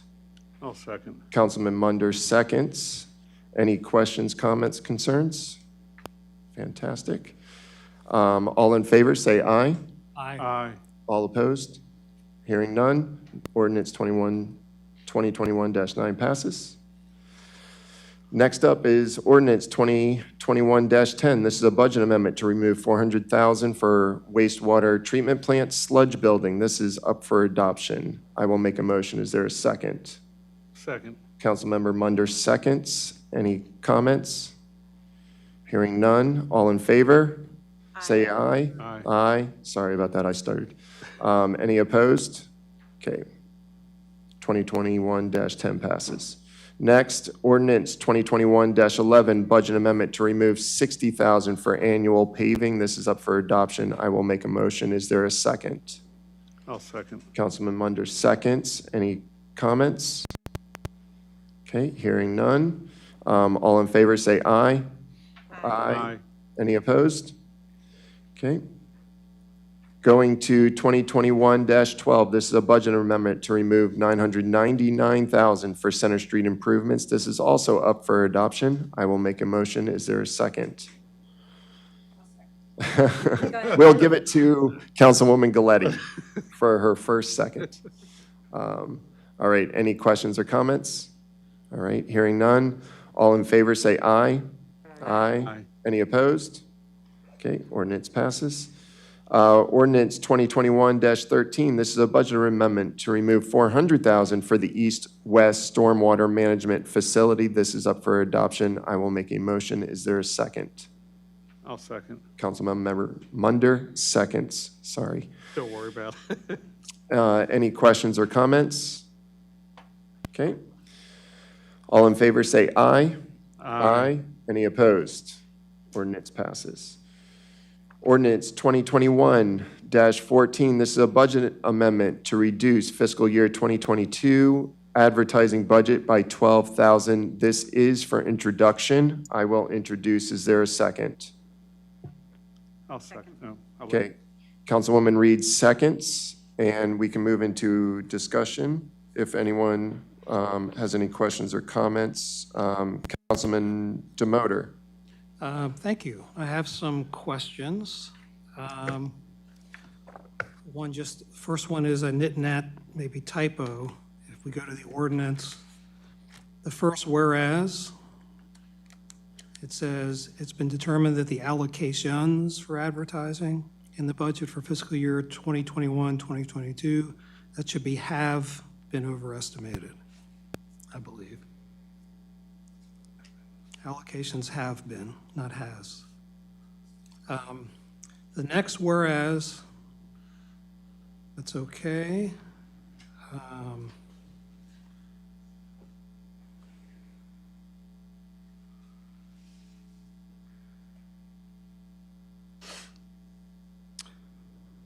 So we're down to where we're talking about modifying money and moving it different places. So this is 2021-14 run, correct? That is correct. Okay. I can preface if you would like. Yes. Okay. So in order to get to the 12,000, this is something that the mayor did approve.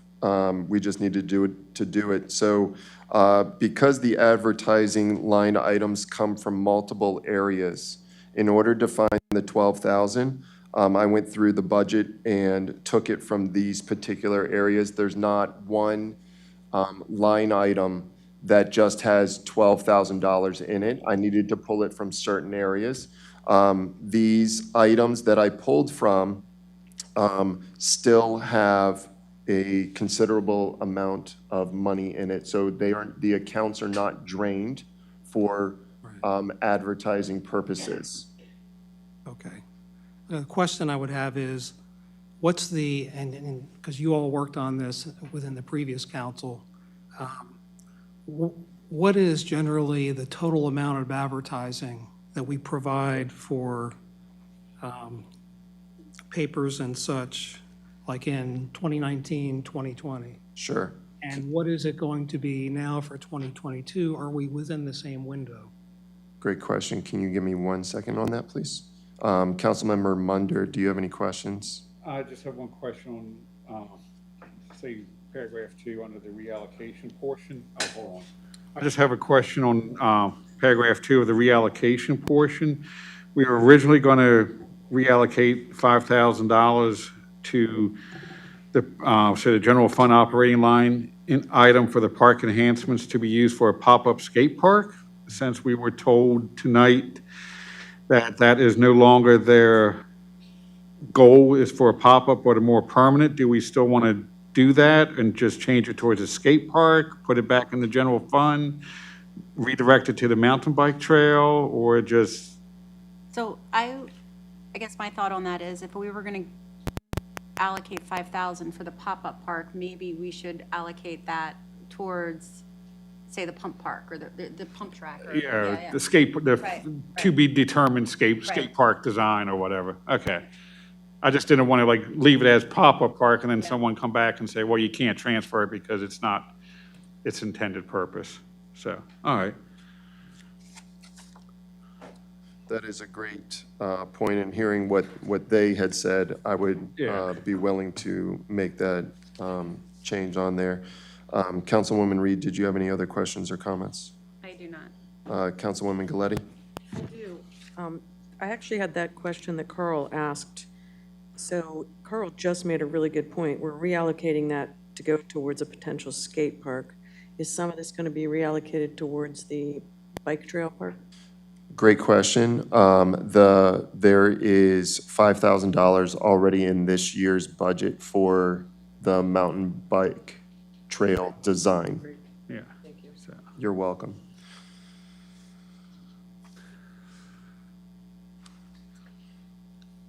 Yeah, the basis of my question is just to make sure, you know, we don't need to over-apply advertising money, but we're being consistent and within the range of previous pre-COVID years. So kind of where this came from is we, at the time we were passing the budget, felt that advertising had been sort of overestimated based on previous years. And we did review, what was it, 2019, 2020, and actually I think even 18. I don't know where David is. But we did, the town staff had put together some data for us because we were a little concerned that our advertising expenses were a little too high. Yeah. So that's why we talked about reducing it to 20, or reducing it by 12,000 to be more consistent with previous years. Okay. Yeah, I mean, it's not a concern, but most of the residents get their information from newspapers, essentially the messenger. So we just want to make sure that that resource is available to them. Councilman Domotor, I apologize. Trying to work under pressure and search my email does not Okay. work well. I mean, generally, we're within the range. I will forward that information to you.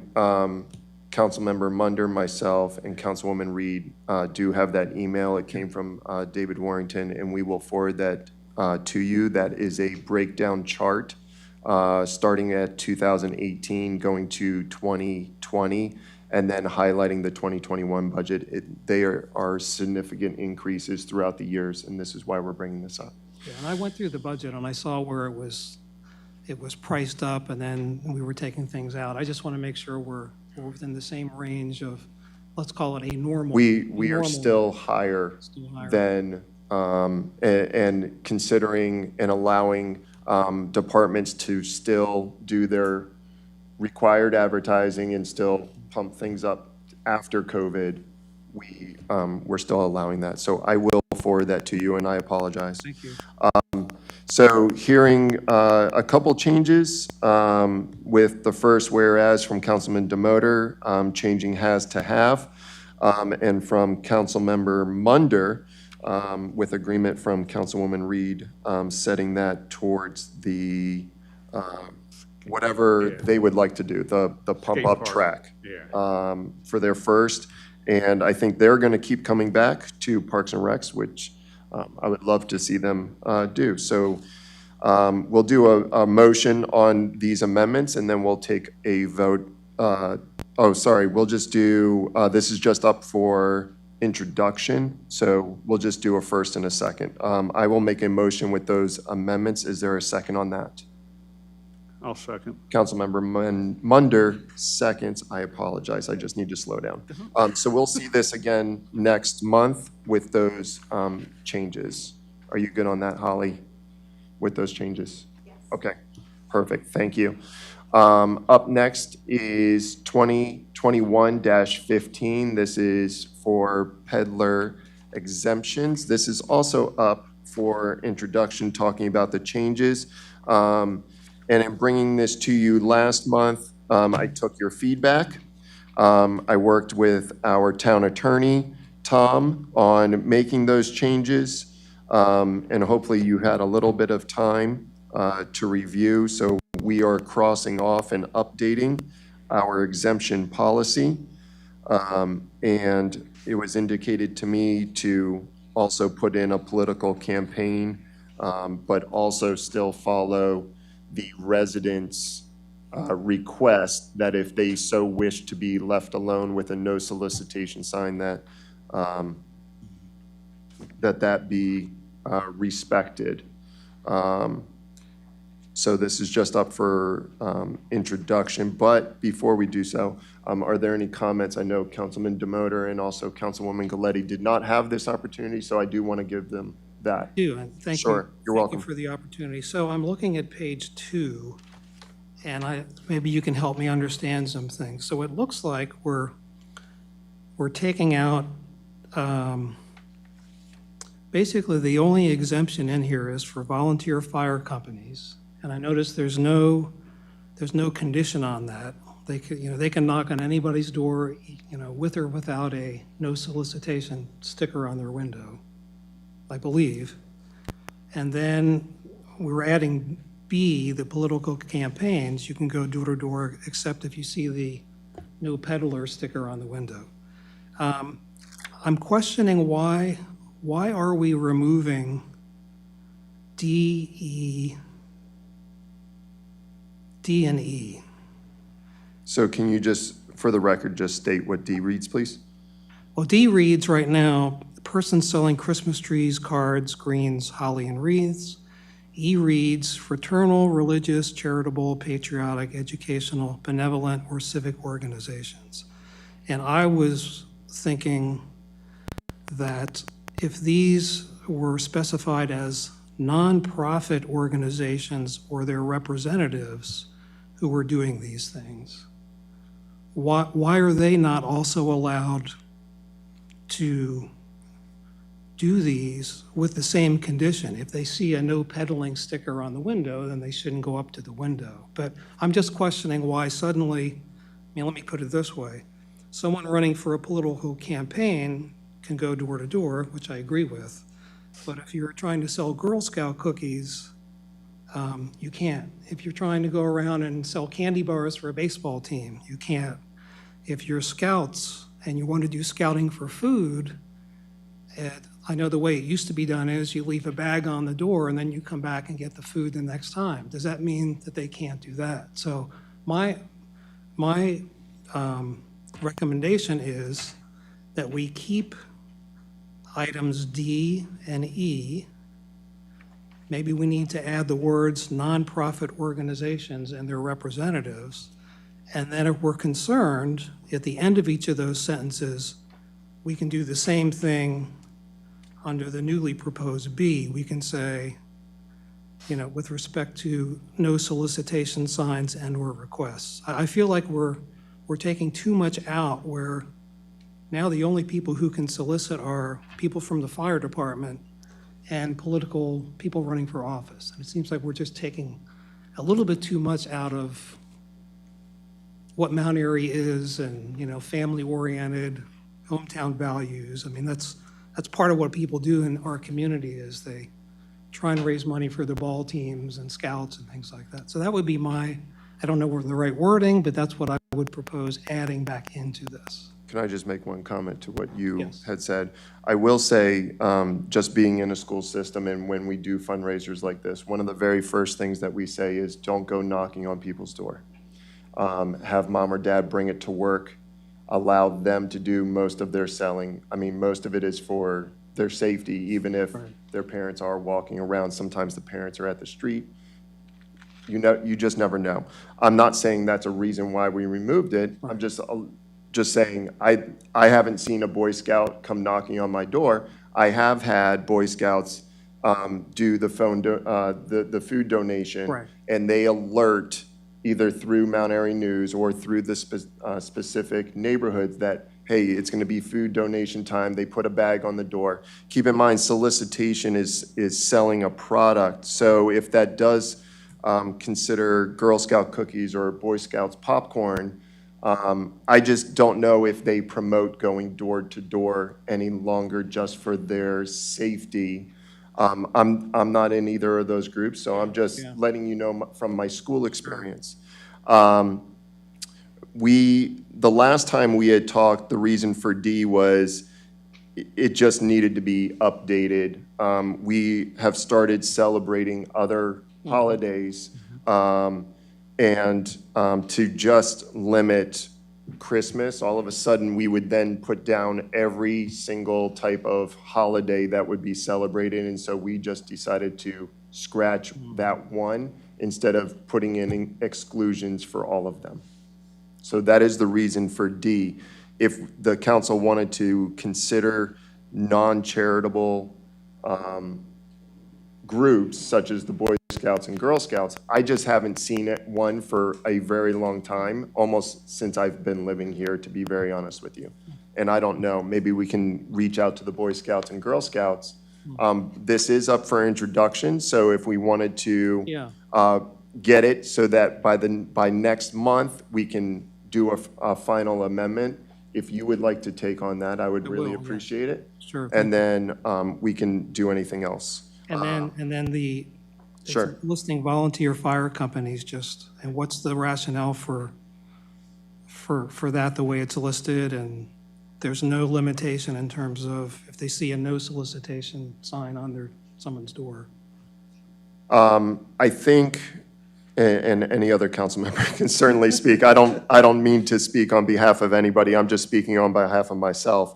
The volunteer fire company, they are solely based on not only some county funds from the town, but also including some of the residents and taking donations. And we felt like giving them the benefit of the doubt. They serve our community in an emergency fashion. And if any other council member feels any differently, please do not let me speak on behalf of yourself. Just wanted to see the rationale for. I think that would be only my rationale, and anyone else can certainly agree. The only thing I would just ask is reach out to the Boy Scouts and Girl Scouts, and we can throw them in. I will. All right, any other questions or comments? Yeah, I would just say, definitely reach out to the Girl Scouts and Boy Scouts, because the Girl Scouts do still go door to door. It's just left up to the individual troop members and parents to decide, but they still go door to door. So that. Thank you, Councilman. You're welcome. And other than that, the fire companies, we should still allow them to go door to door. And if they see somebody that has a no solicitation sign, they can choose whether to go up to it or not, like everybody else can. Councilwoman Galetti. Yeah, I just wanted to make one comment. I have to agree with Steve, because that was my question on, we're allowing a 501c3, which is a nonprofit, federally recognized nonprofit. And he's correct, because fraternal, religious, charitable, those are literally in the definition of 501c3. So I agree with that we should keep those in there with the fire company, not department. So along with the fire company, keep that in there. Okay, so we'll be prepared for maybe a possible change once we hear from Councilmember Domotor. I'll just make a motion so that we can hear this again. Is there a second on that? I'll second it. Councilwoman Reed seconds, so this will come back. Let's move to ordinance 2021-16, changes to the APFO to relax open space standards for MXD development. I will introduce for a motion. Is there a second? I'll second it. Councilwoman Reed's seconds. This is for introduction, but if anyone wanted to make any comments to prepare for next month, I would allow. Councilmember Domotor. I do have some comments. I'll try and keep them brief because I know we're going to focus on this at the next meeting, but I guess I'll use the word concern. I'm a little concerned. This is my first meeting as a town council member, and there are two ordinances up for introduction, and they both seem in appearance, in optics, to not be in alignment with what our residents have been telling us, for example, through the various surveys of the town. Our residents have told us very clearly, they have very strongly held views that residential growth should be limited, that they want to maintain open space, that they don't want Mount Airy to become like other communities from which they came. And it just seems like this particular ordinance is aimed at relaxing open space requirements, which is something that I don't know that our residents would be real excited about. My understanding is that Mount Airy as a town has an 80-acre deficit of open space. And I would have a question, how did we get to where we are today? Is this because over the last 20, 25 years, we've wavered away, we've given waivers so that we have more and more easements where open space isn't required to the code? And so over a long span of time, we've accumulated this 80-acre deficit. So I'd be interested in learning more about that offline. But again, I'm looking at this, trying to understand the rationale for why we might be doing this. And I'll leave it at that. I could read, and I'm prepared to read some specific comments out of the 2020 survey. Again, it's not me. These are our residents saying this. I can save those for the next meeting. That's the flavor of the way this hits me. Thank you. Councilman Domotor. Councilman Munder. No, no real comments. This is just being introduced. I believe if we introduce it, it goes to planning after this, and then they will work on it and provide a yay, nay, or no recommendation. That is correct. Back to us. They do have, I believe, Council President Poirier introduced ordinance last year, and we approved, saying that they have 90 days to do this work, and then they have the requirement, not the requirement, the ability to request an extension if need be for another 90? I believe that's what it was amended to say. Somewhere. When it comes back here, of course, you're going to set a public hearing. Yes. So there will be ample opportunity for people to comment on this, and I'm sure that Planning Commission is totally aware of the impacts that this can cause upon the town due to development and overdevelopment. So I hope they take their time and due process on to listening to the comments and concerns of the town. And as was just confirmed, they have a minimum of 90 and a maximum of 180 to go over this and review this. Yeah, I believe that's somewhere around there. Yes. Amendment was. Yeah, so I hope they do that. Thank you, Councilman Munder. I do not have any questions or comments. Councilwoman Reed? Yeah, so just two, actually. The focus of the town has been infill development and seeing the vision plan through.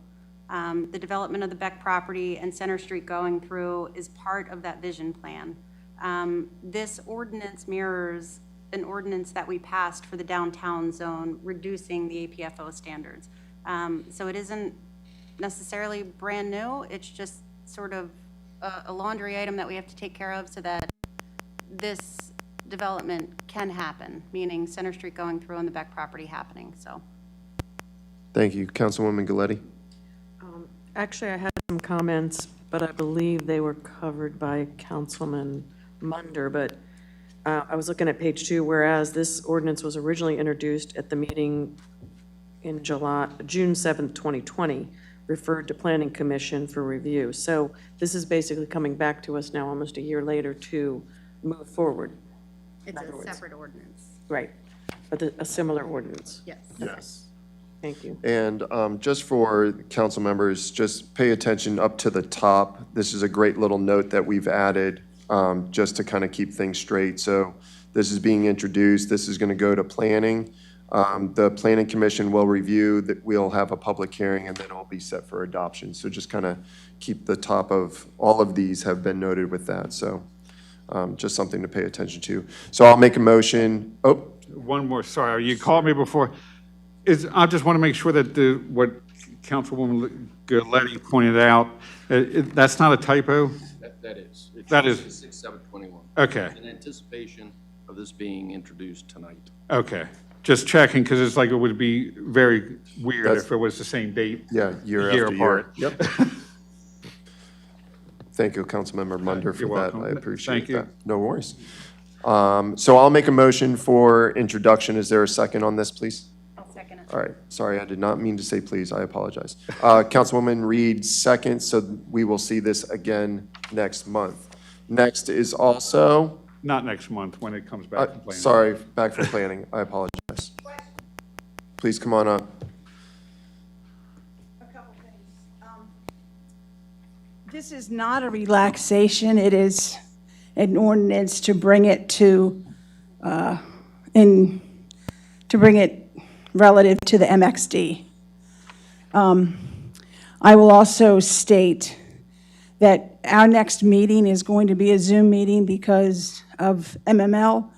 We will not be doing this at that meeting because I want it a public meeting where people can stay.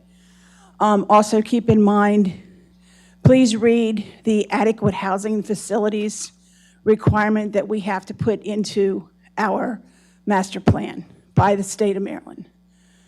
And that's all I'll say right now. Thank you, Roxanne. Roxanne was the chair, or is the chair of planning, so we appreciate those comments.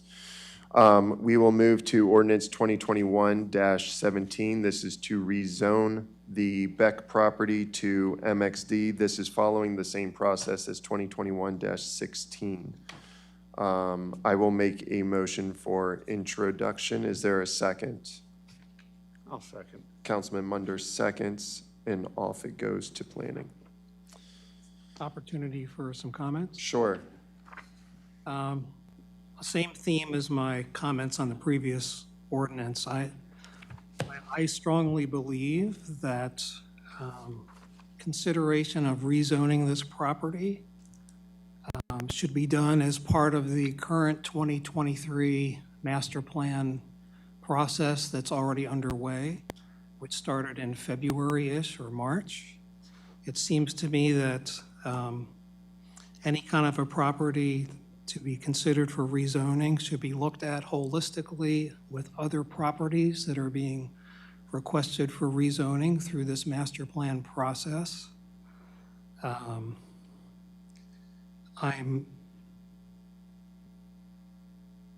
trying to understand why there's such a rush now that we're in the 2023 master planning process.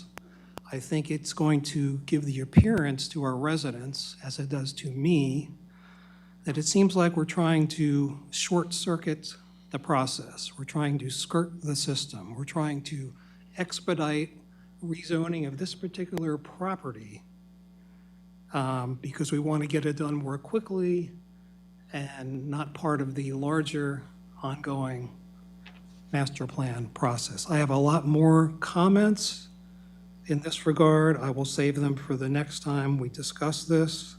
Last little point would be the Maryland Route 27 traffic corridor study that was dated May 2016. So we got that in 2016. The last master plan, 2013, we did not have that information. So that's a little example of how I don't know how we're going to go and rezone this Beck property under the guise that all of the adequate public facility issues were covered in 2013, where now we have some new information through the corridor study. This property is part of the 27 corridor. There may be water issues, there may be other new issues and information that's available. So I'm concerned about this approach. Thank you. Thank you. Councilmember Munder.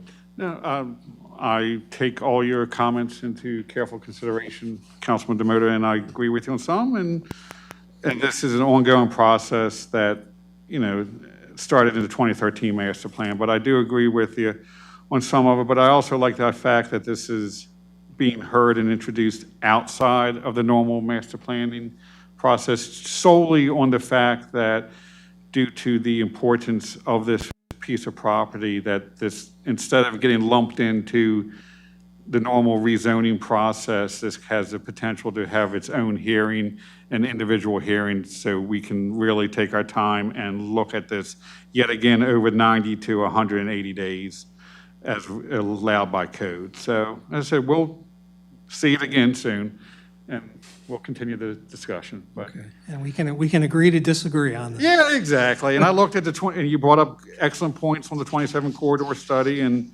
I did go over that tonight before I came here and everything else. So exactly. So good. Thank you, Cool. council Thank you. members. Councilwoman Reed? Yeah, so the only thing I'll say is, sort of, we, and I say the town, has had a habit of talking about getting things done, but we don't. And Councilman Munder and I have been working for the last 2 years to see this project through. We helped the Planning Commission sort of push MXD back on the table. We got it passed. We passed the DARA. Rezoning this property was in the 2013 master plan, and here we are approaching the 2023 master plan, and it's still not done. So if we know we're going to do it, well, why don't we do it? Yeah. Councilwoman Galetti? I agree with some of the comments made. One of the things I overwhelmingly heard from residents while campaigning was, why aren't things getting done? So I'm looking at, I'm a numbers person, 2013 master plan. Now we're looking at the 2019 vision plan. We're going on 2 years later. And we're talking about doing these things. And I actually got old master plans, and some of these discussions aren't new. So I feel like we've been talking about it, and let's go towards it and talking about doing it. And now I think we are kind of at a cusp of an opportunity to get things done. So I feel like a lot as far as rezoning this property has been discussed. Like Councilwoman Reed said, we're going on 10 years later where it was already discussed in the 2013 master plan, and if I'm not mistaken, 10 years before that. So I feel very strongly that this has been, it's almost like beating a dead horse. And we do rely on very capable Planning and Zoning Commission to advise us on these things. So I just feel like it's time we do something. Thank you. We've already made a motion to send this off, so we will move on. Thank you for your comments, council members. Appreciate it. We are moving to Resolution 2021-9. This is to allow alcohol at Bank Brews for 6/27, 7/29, 8/25 from the hours of 12 p.m. to 4 p.m. at the pop-up park. This is for adoption. Does anyone have any comments, questions, or concerns before we vote on this? Councilwoman Reed, do you have anything to add? Are you good? No, I'm good. It's just, again, the Bank Brews is a fundraiser for the playground, so this is just our continued efforts to see Phase 2 through. And you just recently had your first one? We've had 2 so far. 2? Yeah. My apologies. So it's the last Sunday of every month. Fantastic, thank you. Let's go ahead and vote on this. All in favor, say aye. Aye. All opposed? All right, resolution passes. We will move to Resolution 21-10. This is to allow alcohol at Mamza Mingle on July 19th from the hours of 4 p.m. to 8 p.m. at the pop-up park. This is also for adoption. Does anyone have any questions or concerns about this? Hearing none. All in favor say aye. Aye. Any opposed? Hearing none, resolution passes. I have a question, please. Oh, I'm the secretary for Mamza. oh, sure. This is my thing. Do I need to get a certificate or a letter from you? Email me tomorrow, Debbie. Email you?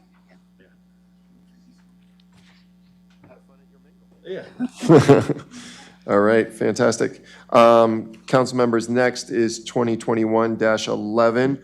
This is for a reschedule from 5:30, May 30th, 2021, for alcohol that I believe just happened yesterday? Yes, I will second it. Okay. All right. Councilmember Munder, were you good? Yeah, I'm good. It was just, anyone who's wondering why, it was just a reschedule from a rain date. That's it. So it's not, we're not doing anything that we have not done before. Just tidying the books, I guess would be the Keeping way it all to say legal. that. Yep. All right, very good. Will all in favor say aye? Aye. All right.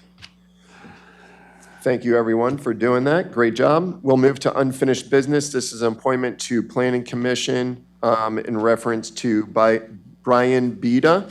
The reason that this is coming back up is because at our nomination meeting for council positions, there was a stall vote, 2-2, and needs to be voted on. So, council members, what you see before you is the commission candidate information form, which residents fill out to be part of a commission here in town. And so we're going to do a little bit better job of vetting the people that want to take part in a commission and just make sure that we have a little bit more information before we go ahead and just allow them to take part. So seeing this information, does anyone have any questions or comments about this resident serving on a planning commission?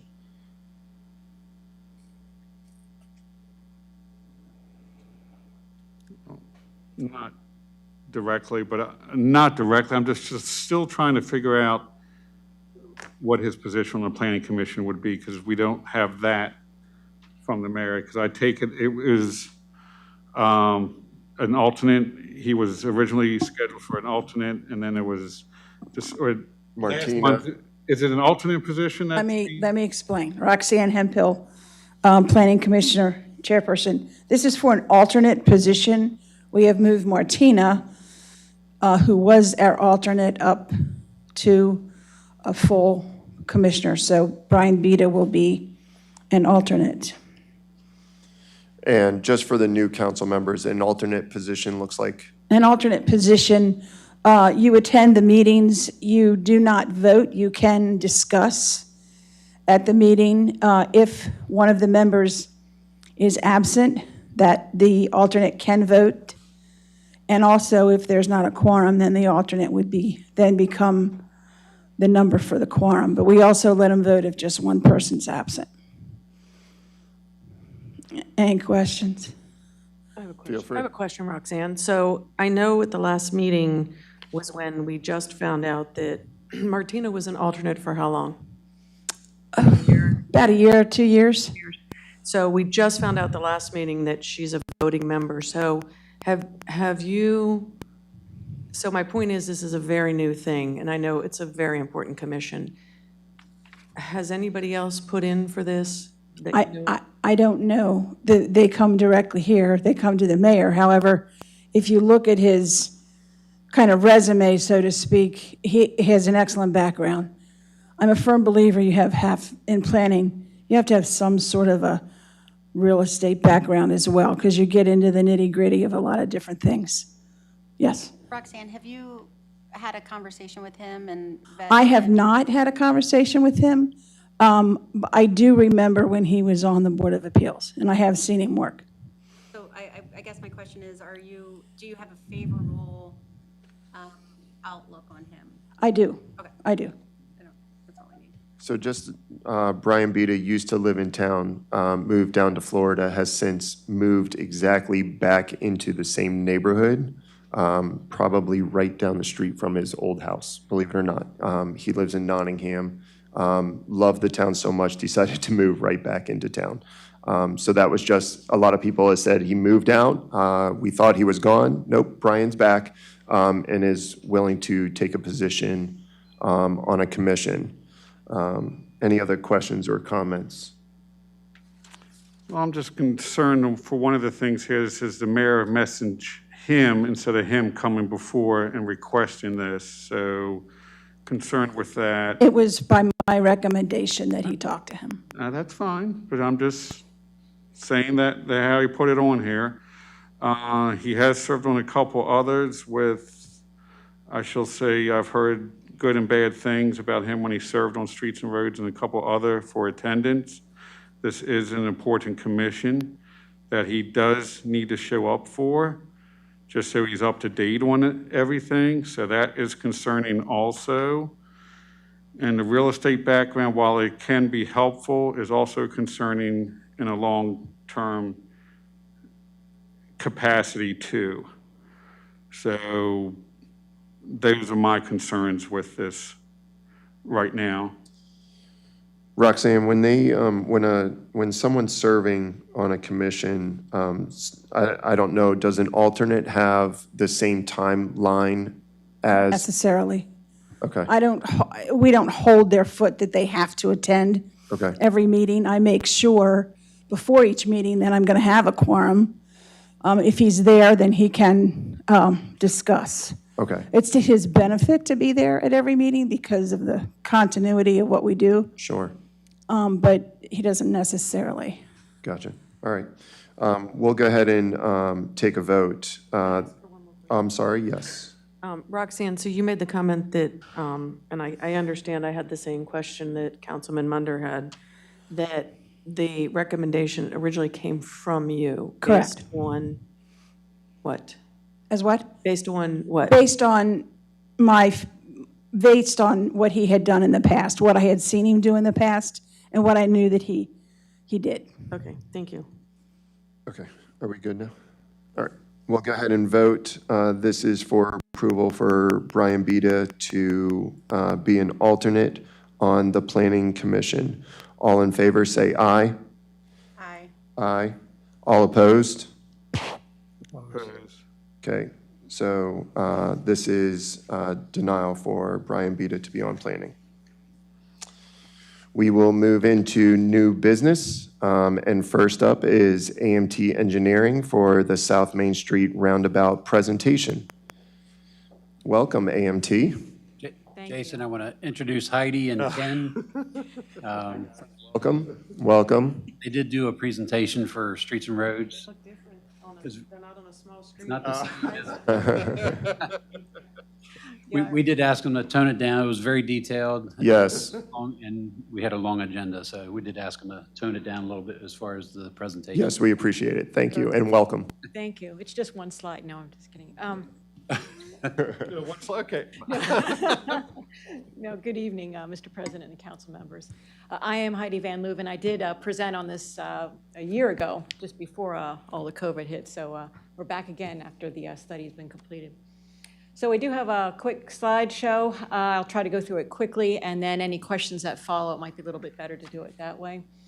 So we have, we can go ahead on to the, thanks, Marty. We have completed the feasibility study over this past year, and to look at a roundabout at South Main Street. I just have the slide here to show you the study area that we looked at. Not only is the roundabout you can see in the circle, but the area in kind of orange is the location for the traffic operations that we looked in the area. So you can see it includes a number of the intersections in that vicinity. Next slide, please. So again, there's the scope of the study. We came up with some design alternatives for the roundabout. Did a traffic analysis, not only of existing conditions, but of the future conditions as well. And we looked at the alternatives, did an assessment, and selected a concept for final design. Next. Go on, next. So we came up with a number of concepts. I'll just do this briefly. These three up here are the ones that we were kind of on our final list. The center one, which is a 2-lane roundabout, is what we are recommending. Two others that were considered on the left was to have a 2-lane roundabout with a bypass lane. Decided that that wasn't a good option because of the speeding and the pedestrians that would cross. And the option to the right was a 1-lane roundabout we felt wouldn't be able to provide the capacity. Next slide. So here's the option that was selected, the 2-lane roundabout. The purple shows actually the pathways that are put in. It connects to existing sidewalks, and where you can see the thicker line is actually a side path for use by bikes and pedestrians, and it does connect to one of the bike master plan that goes by Rising Ridge Road. So this is generally the alignment. It pulls together the two T intersections, and it has very minimal impact on any kind of wetlands or woodlands, and but it does include some relocation of utilities and coordination with the CSX once we get to that point. We've had some initial coordination with them already. This is just a quick slide. This was just to show you all that it can be constructed while letting the traffic operate at the same time. These are just different ways that it would be phased. We also did a preliminary cost estimate, probably between 1 and 1.3 million is what it is based only on the feasibility study right now, but we have done an estimate based on the State Highway Cost Estimating Manual. Thanks. So the traffic operations analysis was fairly extensive. We did cut back down these slides by about 20. So really the focus was to look at the existing, which is 2019. We weren't able to do any traffic counts over COVID, but this is the existing traffic. Now, just to explain, the traffic analysis is represented by what we call level of service. And what that means is how is that intersection operating? Is it operating well, or is there a lot of backups?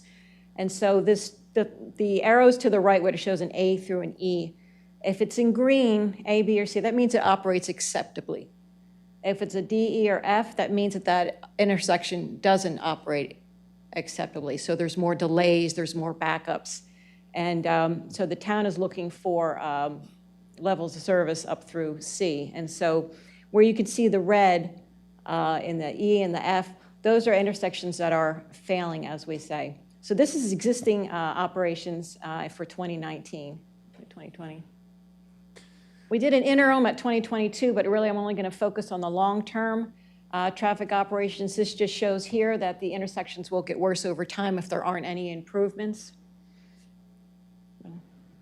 Now, obviously, we know the assumption or what's happening is the Chick-fil-A is going in, and there will be no more left turns out. So that was then the analysis was based on that, so there'd be right turns only. And so what we did as part of our analysis, just focusing on those areas in circles, based on the Chick-fil-A going in, and we did look at things like the 27 study that was mentioned earlier, as well as the Chick-fil-A traffic impact study. It was determined that probably the best way to analyze this is assuming that perhaps 80% of the trips take a right out of the Chick-fil-A, and probably 20% will go the other direction to go up South Main Street. And this would also include some signing at the Chick-fil-A. So that was part of the, all right, these are the assumptions we're going to make for the traffic coming out. Next. So basically, these are just these next few just to show where the traffic would go. The main point here was to show traffic going to 27 and I-70, because those would be some of the major traffic volumes coming. So you can continue. Next.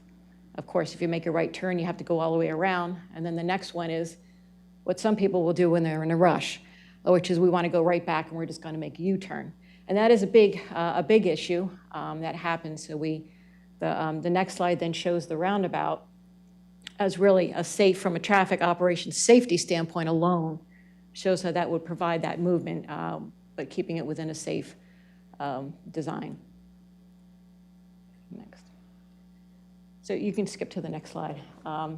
So what I've shown here is then we put two options down from a traffic standpoint to see, one, how does the single lane roundabout work versus the 2-lane roundabout? So this one in particular, we put in the 1-lane roundabout. The reason I wanted to put that in there is to show you that even with that, because it may work okay now, but with that in the long term, in the 2040, you can see here it says southbound queue. What that means is the traffic's going to back up, and you won't be able to get the traffic into that roundabout because there's only so much room in the roundabout for the traffic to go through. So when it says 1,240 feet, it's not just up to that intersection, but there's traffic coming east, there's traffic coming south, and it's kind of like a log jam there, so they really can't get into that roundabout. The next slide. So by adding a 2-lane roundabout, you can see that the distance is less to get in, so you've got the room. The challenge, however, is there's still a level service F. It's still, there's congestion on that intersection still up there is another issue. And then there's also some congestion that's going to be up at Ridgeside and East Ridgeville Boulevard as well. So the 2-lane roundabout, you can see it improves some of these intersections. You see the green, level service A, level service B, so things have improved with it from capacity, 1, and 2, from a safety standpoint. But the third element was, okay, what else can be looked at? Next slide. So in addition to the two-lane roundabout, there are a couple of things that we're just suggesting, for future consideration. Is up there at the intersection, we put in on the top right, some possibilities of adding a right turn lane going east to south on South Main Street, and then when you're coming south, add another right turn lane going westbound. That will provide additional capacity for the traffic that's turning. They can just go in that one lane, and that will help to make that intersection operate a little bit better. Next slide, please. Same on the area over Ridgeside Drive in each Ridgeville East. Boy, I tell you, there's a lot of ridges in this area. But again, if you're able to add a right turn lane, even a small one, it will help to improve the backups there, though I know it's a little difficult from a physical feasibility there, but that would also help to improve that. And then finally, in order to improve the operations along, you can work with the state highway to look at maybe optimizing the signal, which is, should we change the timings to help the traffic go through there a little bit easier. I went pretty quick. So anyway, we went through, after all the analysis and looking at the design, again, these were the three that were looked at. I'll go to the next slide and just highlight that the center, the option 2 double lane roundabout was being recommended to move forward into the design phase. I'm not sure what else I have. And then that's just really our last slide that shows the recommended design. And then some of you may remember from the presentation, that's a rendering to show that there's opportunity in the circle for some kind of a gateway into the town. There's a lot of landscaping, which I didn't go over, opportunities as well to make this a real nice gateway, in addition to obviously the traffic improvements. So that's all I have. Any questions? Thank you. I'll just, if council members don't mind, I'll just ask a quick question. While you are determining the levels of service between A's and F's, are you guys looking at the actual traffic, or do you have a simulation with like little cars that that show during that time frame, or are you looking at actual traffic? We're looking or both, I don't know. Yeah, it's a great question. We're looking at both. So we take the existing traffic that we know, the volumes that are there, as well as looking what the studies have projected, including Chick-fil-A. So there's a lot of data that's out there. Then what we do is we take that data and we put it in traffic models. And so we've done a synchro model and a Corsa model. And what we do is we project the traffic. Here's what we have now. Here's what's projected over the so many years based on growth and land use. And then we use these models, and it will show you real time as far as, on the simulations. And it shows you the cars, it shows you how far it backs up. And so a lot of these slides are really the bottom line of that analysis, which did show that if the cars couldn't get through the intersection. So it's really quite a nice way to see it. We can certainly provide those simulations. That's exactly how it's done. All right, thank you. Councilman Domotor? No questions. Thank you. Councilman Munder? No questions at this time. Councilwoman Reed? No questions, thank you. Boy, this is an easy night. Councilwoman Galletti, do not let me down. Listen, because this is streets and roads, I have a question and a comment. Can we go back to that last slide? Because there's something I would really like you to point out to them that you, keep going. Okay. I asked you this at our streets and roads meeting. I believe the purple somewhere on there is, and this goes in line with what we just saw tonight, wanting to increase being healthy in this town. Do you see where I'm going? Can you point out to them what you've added in? Because that was new. And I want to point out at Streets and Roads, that was part of my report. This is the second time they presented to us, and we had a bunch of changes, questions, comments. So in there is biking and walking access. Would you point that out, please? Absolutely. So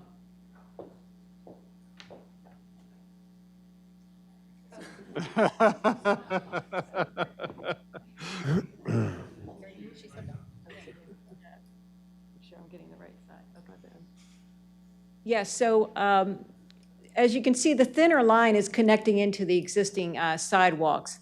And then the thicker line here, they call it a side path, as the Councilwoman was saying, which provides a larger width. I believe it might be about between 8 to 10 feet, so that bikers and people walking can go side by side. Sometimes they're striped, sometimes not.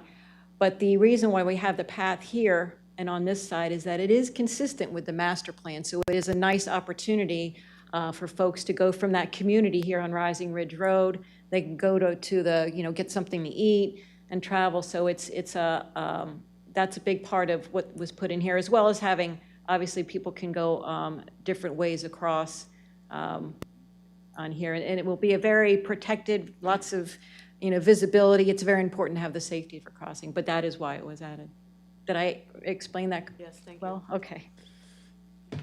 Thank you, everyone, for your time, and thank you for the presentation. I've sort of followed along with Streets and Roads and saw your presentation and all the other questions and comments, and I think you've done a great job handling and fielding everything and making the appropriate changes, so thank you very much. Great, thank you. All right, council members, we will move into the South Main Street roundabout recommendation. This is coming to us from our town engineer, Barney Quinn. Barney, did you want to speak highlight of this? Sure. So again, we appreciate AMT's initial part of the design, getting us this far. They pointed out more than just a roundabout, a couple other intersections where it would be helpful for us to plan, like if the old bank, if it changes its use or something like that, it's a perfect opportunity to add that right turn lane or, that kind of thing. So with Chick-fil-A coming and looking at the possibility of those U-turns at the top and stuff, it's just recommended from our standpoint that we would continue with the design, get that done.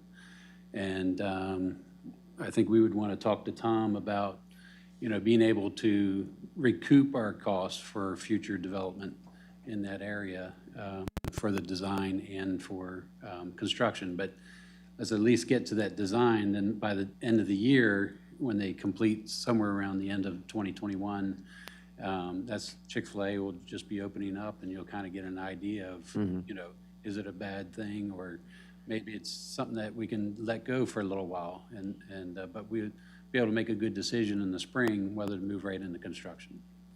So the 145,000 is for a more specific design of what we saw tonight with the recommendation coming from AMT, which was that second choice. Yeah, so that would be parts 2 and 3 of the design, going into, detailed design. Okay. Getting a complete design by the end of it. Okay. Questions or concerns from council members? Councilman Domotor? No questions. Councilman Munder? No question. Council President Poirier took the thunder from me with the. I apologize. Oh, don't worry about it. No problem. I always like watching those on YouTube. Yeah. With the question on option 2 and which option was this for and everything else. I guess, yeah, so we'll figure all that out as it comes down. Councilwoman Reed? Construction date. No questions. Councilwoman Galletti? Yeah, I also want to point out something Barney said that I hope you guys caught. It was very eye-opening for us on Streets and Roads to find out how many of our intersections are currently failing. And they're going to continue to fail, whether Chick-fil-A comes or not. So thank you so much to them and to staff. Has been amazing educating us on Streets and Roads. Thank you very much. This will be for a recommendation of 145,000 to allow AMT to continue with the design of our roundabout. All in favor, say aye. Aye. That was unanimous. So congratulations, AMT, and thank you, Barney. I appreciate it. Thank you. All right. We'll continue with Barney. This is the Mount Airy Sludge Dewatering Building Addition recommendation. So I'll let you take this over, bud.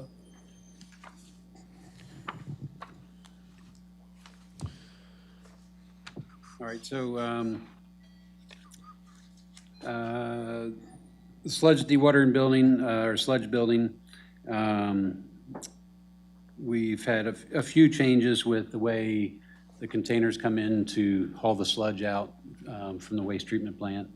And now those containers stay on the truck And when they park the truck in the building, they can't even close the doors now. And sometimes those containers, when they change one, they might have to leave one there, and you don't want rain to get on it. The idea was you de-water it. You're trying to get as much of it out with the belt press. And so being able to keep that under cover is, kind of an important factor. So the reason for this addition is to be able to get that truck to be able to sit fully inside the building, you'll be able to close the doors and have extra storage there for not just that sludge, but a little bit of extra storage. So we had bid this out, and we have $650,000 in the budget, and we had 5 contractors, all with great prices. At least 4 of the 5 were great prices. And Callis Contractors was the lowest one at $599,000, well within budget. So we like to make the recommendation that we approve there. Okay. So just to make council members aware, this has already been budgeted for $650, coming in with a lower bid of $599. Council members, any questions, comments, or concerns? I do have a question, Barney. Thank you for going over this. So your list of companies, they all met the requirements. You're focusing in on the lowest bid, but let me ask you, between the Callis Contractors at $599 and the Waynesboro Construction at $614, that's a pretty close estimate. What about the other criteria other than cost in terms of quality of the work, schedule? What were the other criteria, and did everybody grade out the same, or let's just talk about Callis versus Waynesboro? Any differences between quality of work, timeliness of schedule, et cetera? Sure. So what we do is we look at, they have to submit an experience questionnaire. So we look at their experience, see if there's any, issues that anybody's had in the past with the lowest bidder.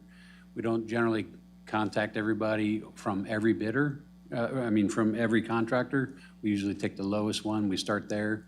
If they're acceptable, we don't see any issues, then we recommend going with the lowest bidder. So we didn't necessarily evaluate Waynesboro's, all their experience in relation, but, we have no reason to believe that Callis would do, anything less than a good job.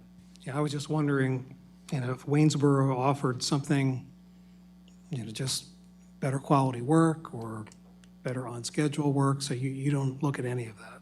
So we do have, they're limited with the time, so there is a time constraint that they have. I want to say this was 180 days that they have to complete it, and there is liquidated damages if they don't complete in that time. So, there's reason to believe that they're going to finish on that. Okay. Thank you.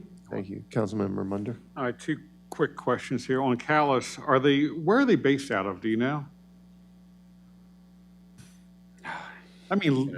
Test my memory. I don't, I'll be honest, we haven't had the luxury of having them, I haven't myself, working with them directly. I want to say Frederick or Washington County, but I don't quote me on that. I'm not sure. Local enough, not like or somewhere else. Yes. And do you recall if any local companies, Mount Airy-based companies, applied for the bid or sent bids in?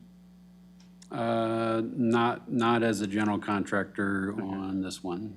All right, and I know sometimes they do and sometimes they don't. I just want to have it out there that we put it out there and nobody local bids, just in case they come back later. We did actually talk to a couple of local contractors. Okay. I know the ones that actually did our Twin Ridge Pond, Hamilton site construction, they had inquired about it.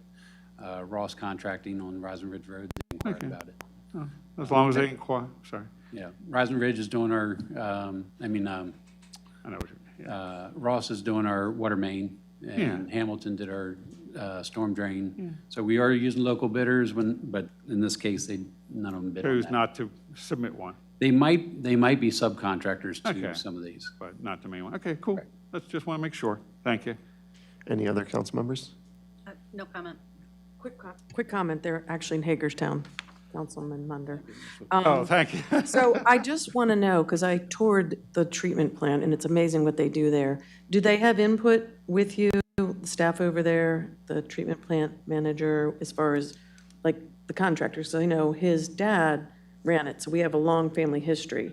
I'm going to guess we take his input when it comes to contractors and who they work with, since they would probably know them all. So we didn't go through, we didn't ask them for their input on this one, but they were But you work with available. them all the time with what they do. Oh, yes. Okay. Yes, yeah. Thanks.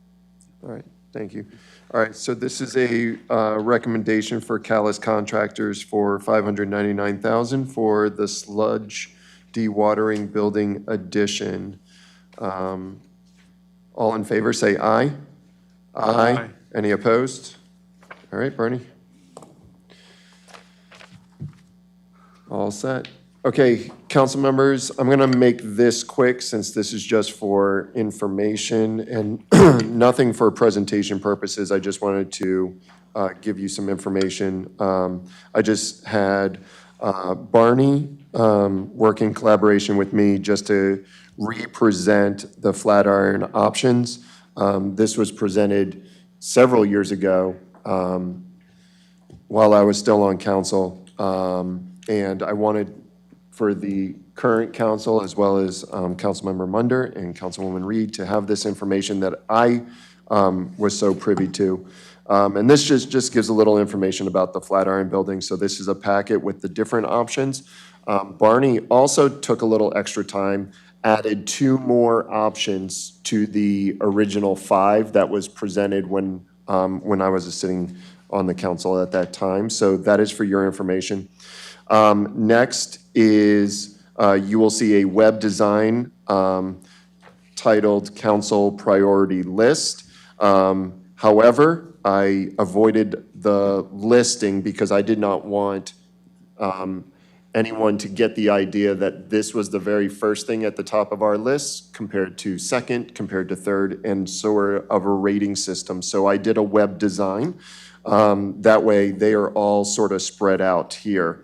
And this is also just for your information. I was asked by a council member to just sort of put together a list so that this would just focus on some of the things that we have coming forth. I also attached a report that Councilman Domotor gave when he was serving on the Growth Task Force, highlighting a couple of the main pages that sort of go with many of these items that are on the front page. Dick Swanson, the chairperson of Water and Sewer, also just said, hey, you know, why don't you add water and sewer as well as a water meter replacement? So I sort of did branch this. The mayor asked, you know, where did this sort of come from? And I just answered his question on email that this is just a working document. This is nothing set in stone. I want the residents to understand that when they're looking at this on the website, that, oh, the council has this list or bubbles and this is what needs to get done and they're forgetting about this, and that is not my intention at all. This is just for our information, just some of the things that I've taken from surveys. Councilmember Strong, when he was serving, was also tasked with the same duties as I was to come up with this list. And so here it is. This is just a working item. That is all. Okay? Are there any questions, comments, or concerns related to the 2 options that I've presented tonight? I do have a question about the council priority list. So what's the vision moving forward? Are we going to refine this and kind of ground truth it to make sure it truly does represent what truly might be priorities that perhaps are not on here? What's the next step? I think that's up to the council, what the next step is. I wanted to give just the starting point for the information. So wherever the council feels like this is, then let that be. I don't want to necessarily stronghold us into one category or whatever. Like I said, this is a working document. there is no other main purpose other than for information and sort of moving us forward. Okay. Okay. May I make a quick suggestion? Absolutely. So, I mean, I like the concept. I think it's important to not put too many items on as a priority, because then it looks like you really don't have any priorities. It's Sure. too much. I do think there might be some things missing, and I think if we're going to use this in any fashion moving forward and the public sees this, we need to be able to articulate, why did we pick what we have on here? What was the driver? Was there data to suggest one is more important than the other? How did it make the list? Okay. And I will just jump in right now and say, I think we're missing, again, we get information, I'm always talking about the survey, so I think that's important. Let me just say, there are many, many places to get input about needs and what's needed in the town. All of those voices are equally important. My only point is, the survey was a major mechanism to get overall community input, so that should be in the mix. And I think there are some trends out of the survey that perhaps are not captured. And I think one of them is traffic safety on Main Street. That was consistently a top issue in the 2007 survey, in the 2020 survey that I was part of, and I think there was a Main Street vision survey around 2011, 2012, and traffic safety was an issue on that as well. So those are my thoughts, and we do need to maybe ground truth what's on here, and I think traffic safety on Main Street would be one of them that should be added. Thank you. Thank you, Councilmember Domotor. Councilmember Munder, do you have any questions or comments? No, none at this time. All right, thank you. Councilwoman Reed? None at this time. Councilwoman Galetti? Not at this time. All right, perfect. Thank you, guys. All right, we will move into a street closing for the 4th of July block party. This is taking place on Fieldbrook Lane from 3:30 to 10 p.m. You have a document there for you. I will say I did speak with the resident making the request in looking at Fieldbrook Lane. It's about 3/4 to a mile long, so I wanted to get clarification. It ends up only being literally about 200 to 300 feet of that section, and then traffic can detour around a circle. So it's not as abrupt as I originally first thought. So we'll do approval of this. All in favor, say aye. Aye. Any opposed? All right. Street closure is happening. All right. We also have a street closure request for the American Spirit Parade. This is taking place on July 2nd from 6:30 p.m. to 7:30 p.m. Ashley had indicated the roads that are being closed for that brief period of time.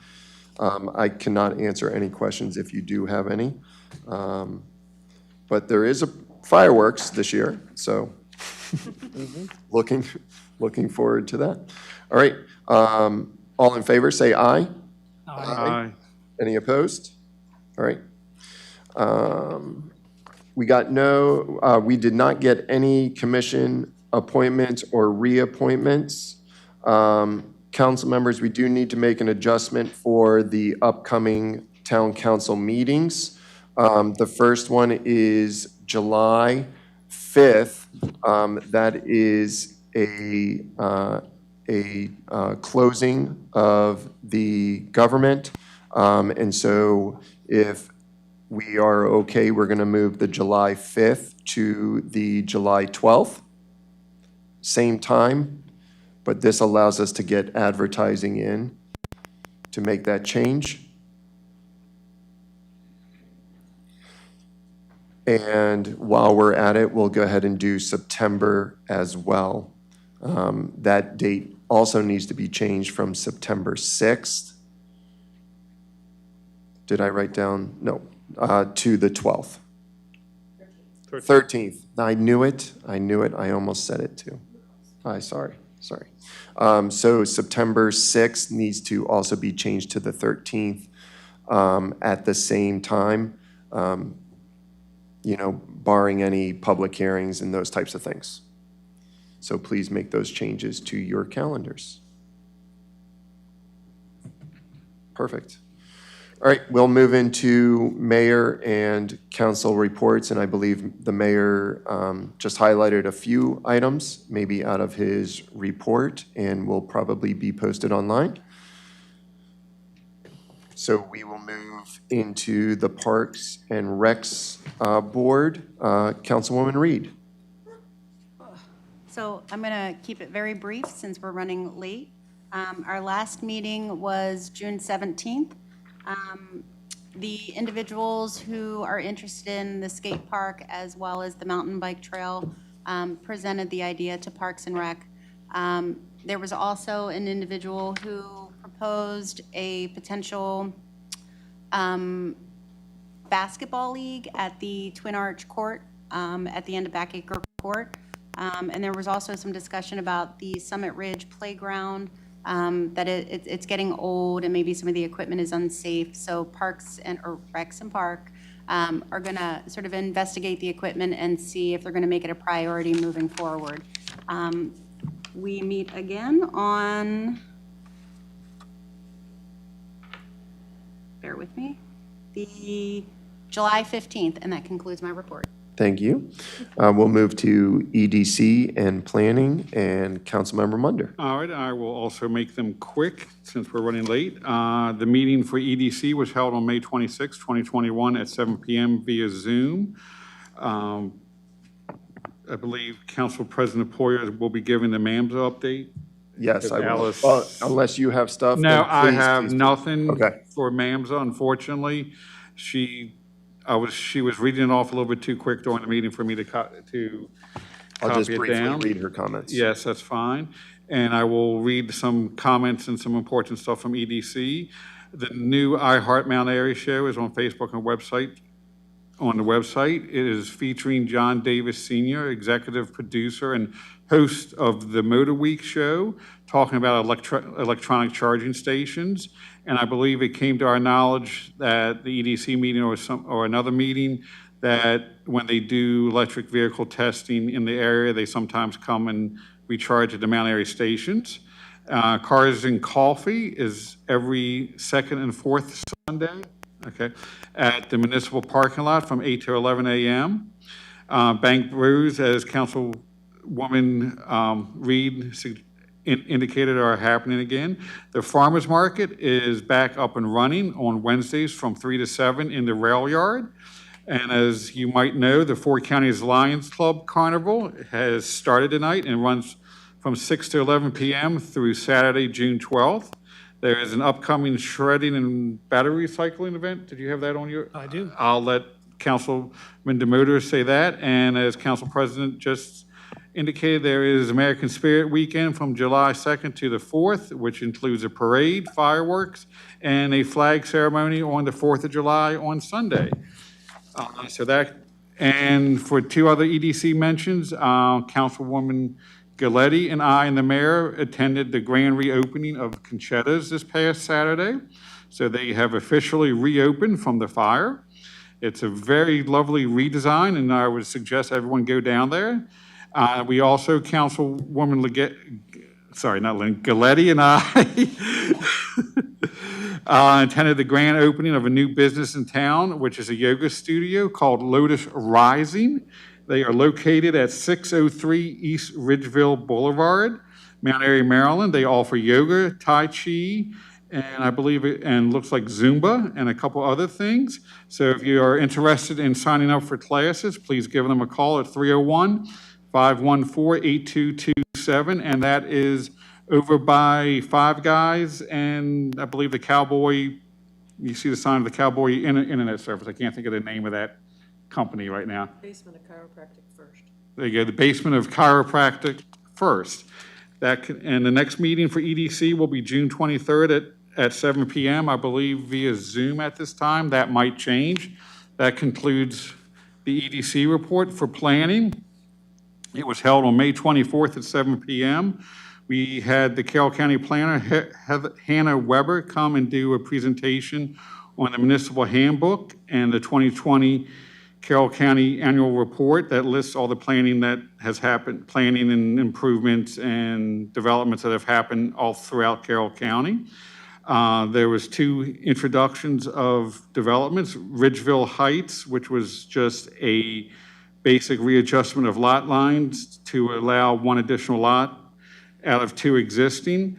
And the Planning Commission approved the Green Tree Village request to be sent to the Board of Appeals to see if the mixed use classification can be applied to the current community commercial zoning at the Green Tree property. The next meeting will be June 28th, 2021 via Zoom. Also, the Planning Commission held their monthly work session for the master plan rewrite on June 3rd, 2021. 2 chapters of the current master plan were heard, Chapter 7 and Chapter 8. If anyone wants to make comments on those chapters, please do so at the upcoming June Planning Commission meeting. That concludes my report for planning. Thank you, Councilmember. We'll move to Recycling and Sanitation, Councilmember Domotor. All right, thank you. Recycle Commission met on May 19th via Zoom. This was my first meeting with the team. They're really a great group of people, and they seem like they have a lot of fun doing what they're doing, and I'm happy to be working with them. We did a recap of the bulk trash pickup event on May 1st. It was very successful. We discussed some lessons learned from that event. We also talked about the success of the National Drug Take-Back Day that was held on April 24th, which netted 12 yard waste bags of disposed of drugs, so another success. We did discuss an issue with some complaints in some neighborhoods, in particular Nottingham. I think this has come up in previous years as well, about owners who are blowing grass clippings into the street, which is against the town ordinance. It has to be removed within 4 hours. So we ask that our residents be respectful to your neighbors and to the community. In addition to it being a violation, it's really a potential safety hazard if those grass clippings get wet and you have people riding bikes or jogging and such. So we really ask you, it's a violation of an ordinance and there is a penalty, but really the more important message is it's a safety issue, so please be attentive when you're working in your yard. And the commission did place an ad in the messenger on this topic. You probably saw it in the messenger. New business, we are holding a battery and shred event this Saturday, June 12th at Watkins Park from 9 to 12. The word is the shredding will continue until the truck is full. So bring as much as you have. It's a good opportunity to clean out your basements and your spare rooms and such of papers you want to get rid of. Also taking batteries. My understanding is we're taking batteries of all type except for those that might contain mercury. So you can look for more information on the town website about these events. Our next meeting will be held on Wednesday, July 21st. And then as an additional item, I attended the Eagle Rank ceremony for Kayla Kelly of Troop 829G out of St. James Episcopal Church on June 6th. Kayla is the first female Eagle Scout from the Carroll Scouting District and the first female Eagle Scout from a troop in Mount Airy.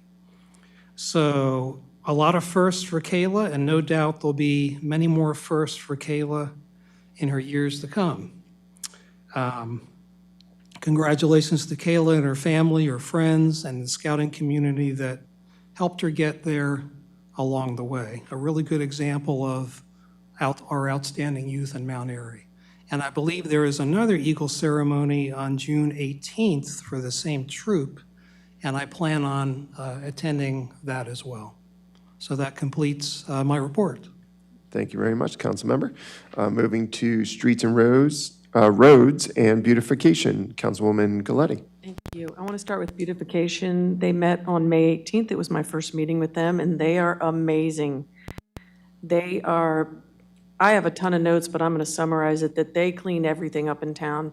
They don't miss a park, they don't miss a garden, they've got it going on. And literally the next morning going to work, I saw them out there with pallets of flowers. So they're looking at parks, gardens, they're also working on rails to trails, the footbridge, they've got everything happening. They're working on the Christmas ornament. So the next meeting, I believe, is June 15th, because they're the third Tuesday of the month, right?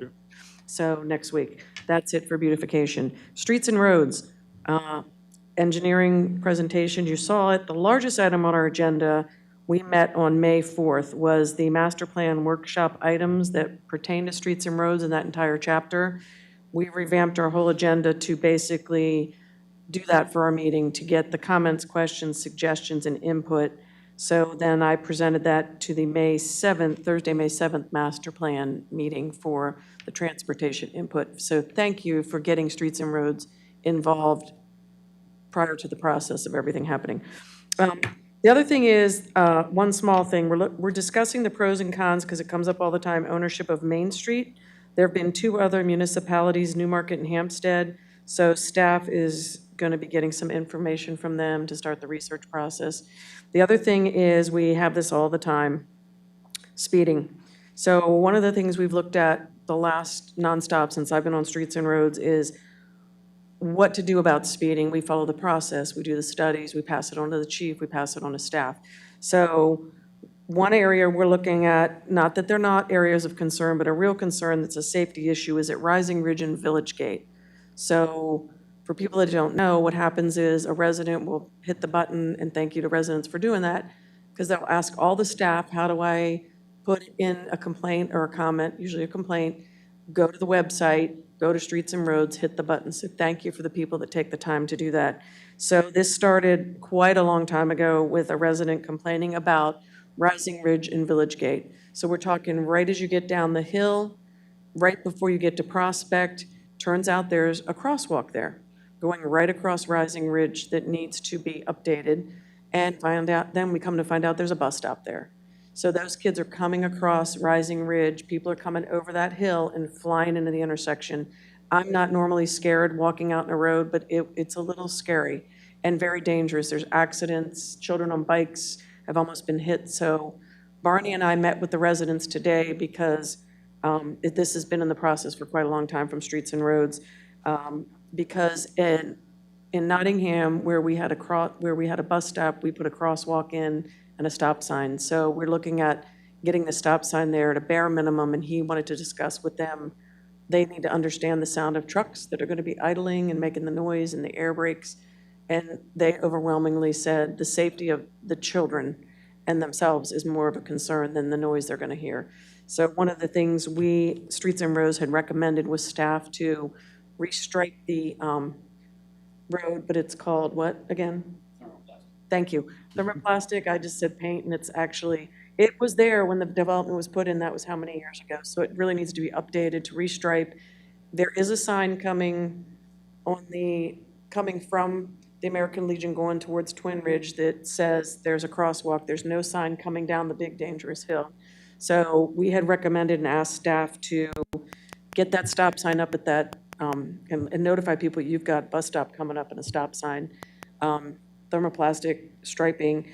Also in discussing it, we found out there is a bus stop again north of that, not north, south, going towards Twin Ridge up the hill at Meadowfield.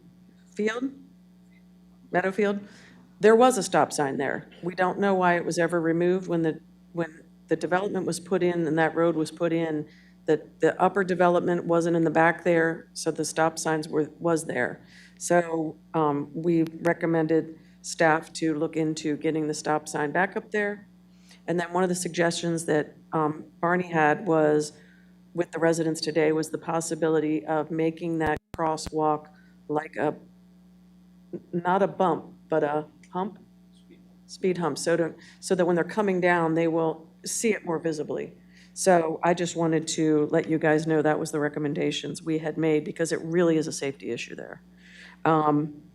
That would be our next phase, because it is expensive to get the humps, and we can't just go putting humps all around town. And I can tell you from Streets and Roads, everybody that has speeding wants a hump on their street.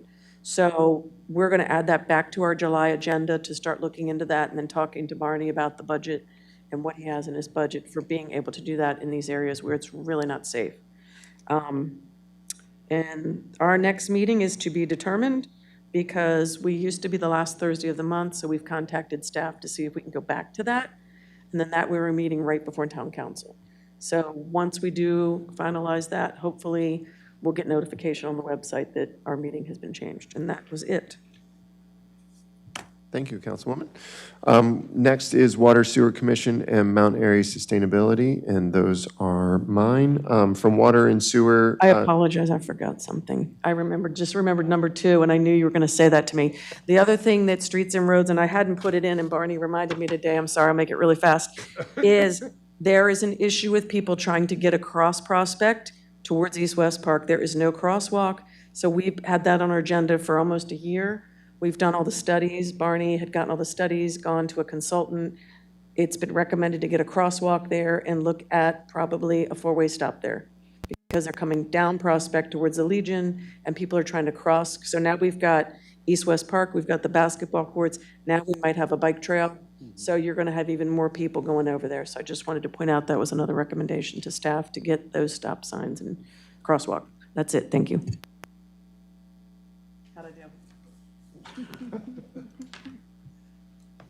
Just waiting, make sure you're all, okay, cool. All right, we will not have a meeting in July for the July 4th. We are working on PFAS testing chemicals. This is a chemical that is used by the fire department to put out vehicle fires and those types of things. So we're looking at testing our water for this type of chemical. We are also made a recommendation for online payments. This will be going to our town attorney, and you will see this very shortly. That's really about it. We have the town administrator report, town attorney report. Tom. Over the last month, worked on the ordinances resolutions on the agenda. Worked on a license for the town and its contractor to use a portion of Center Street or a property on Center Street to stage equipment and materials for Center Street stormwater improvements. Worked on CSX, which we'll talk about very briefly in closed session, I think. Assisted the MAPD in responding to yet another PIA request, Public Information Act request upon them. I attended the Planning Commission meeting, also prepared a title certification for the Mount Airy sludge dewatering building addition that the county had requested. Awesome, thank you. I did not get a code enforcement officer report, but I did get the zoning administrator report.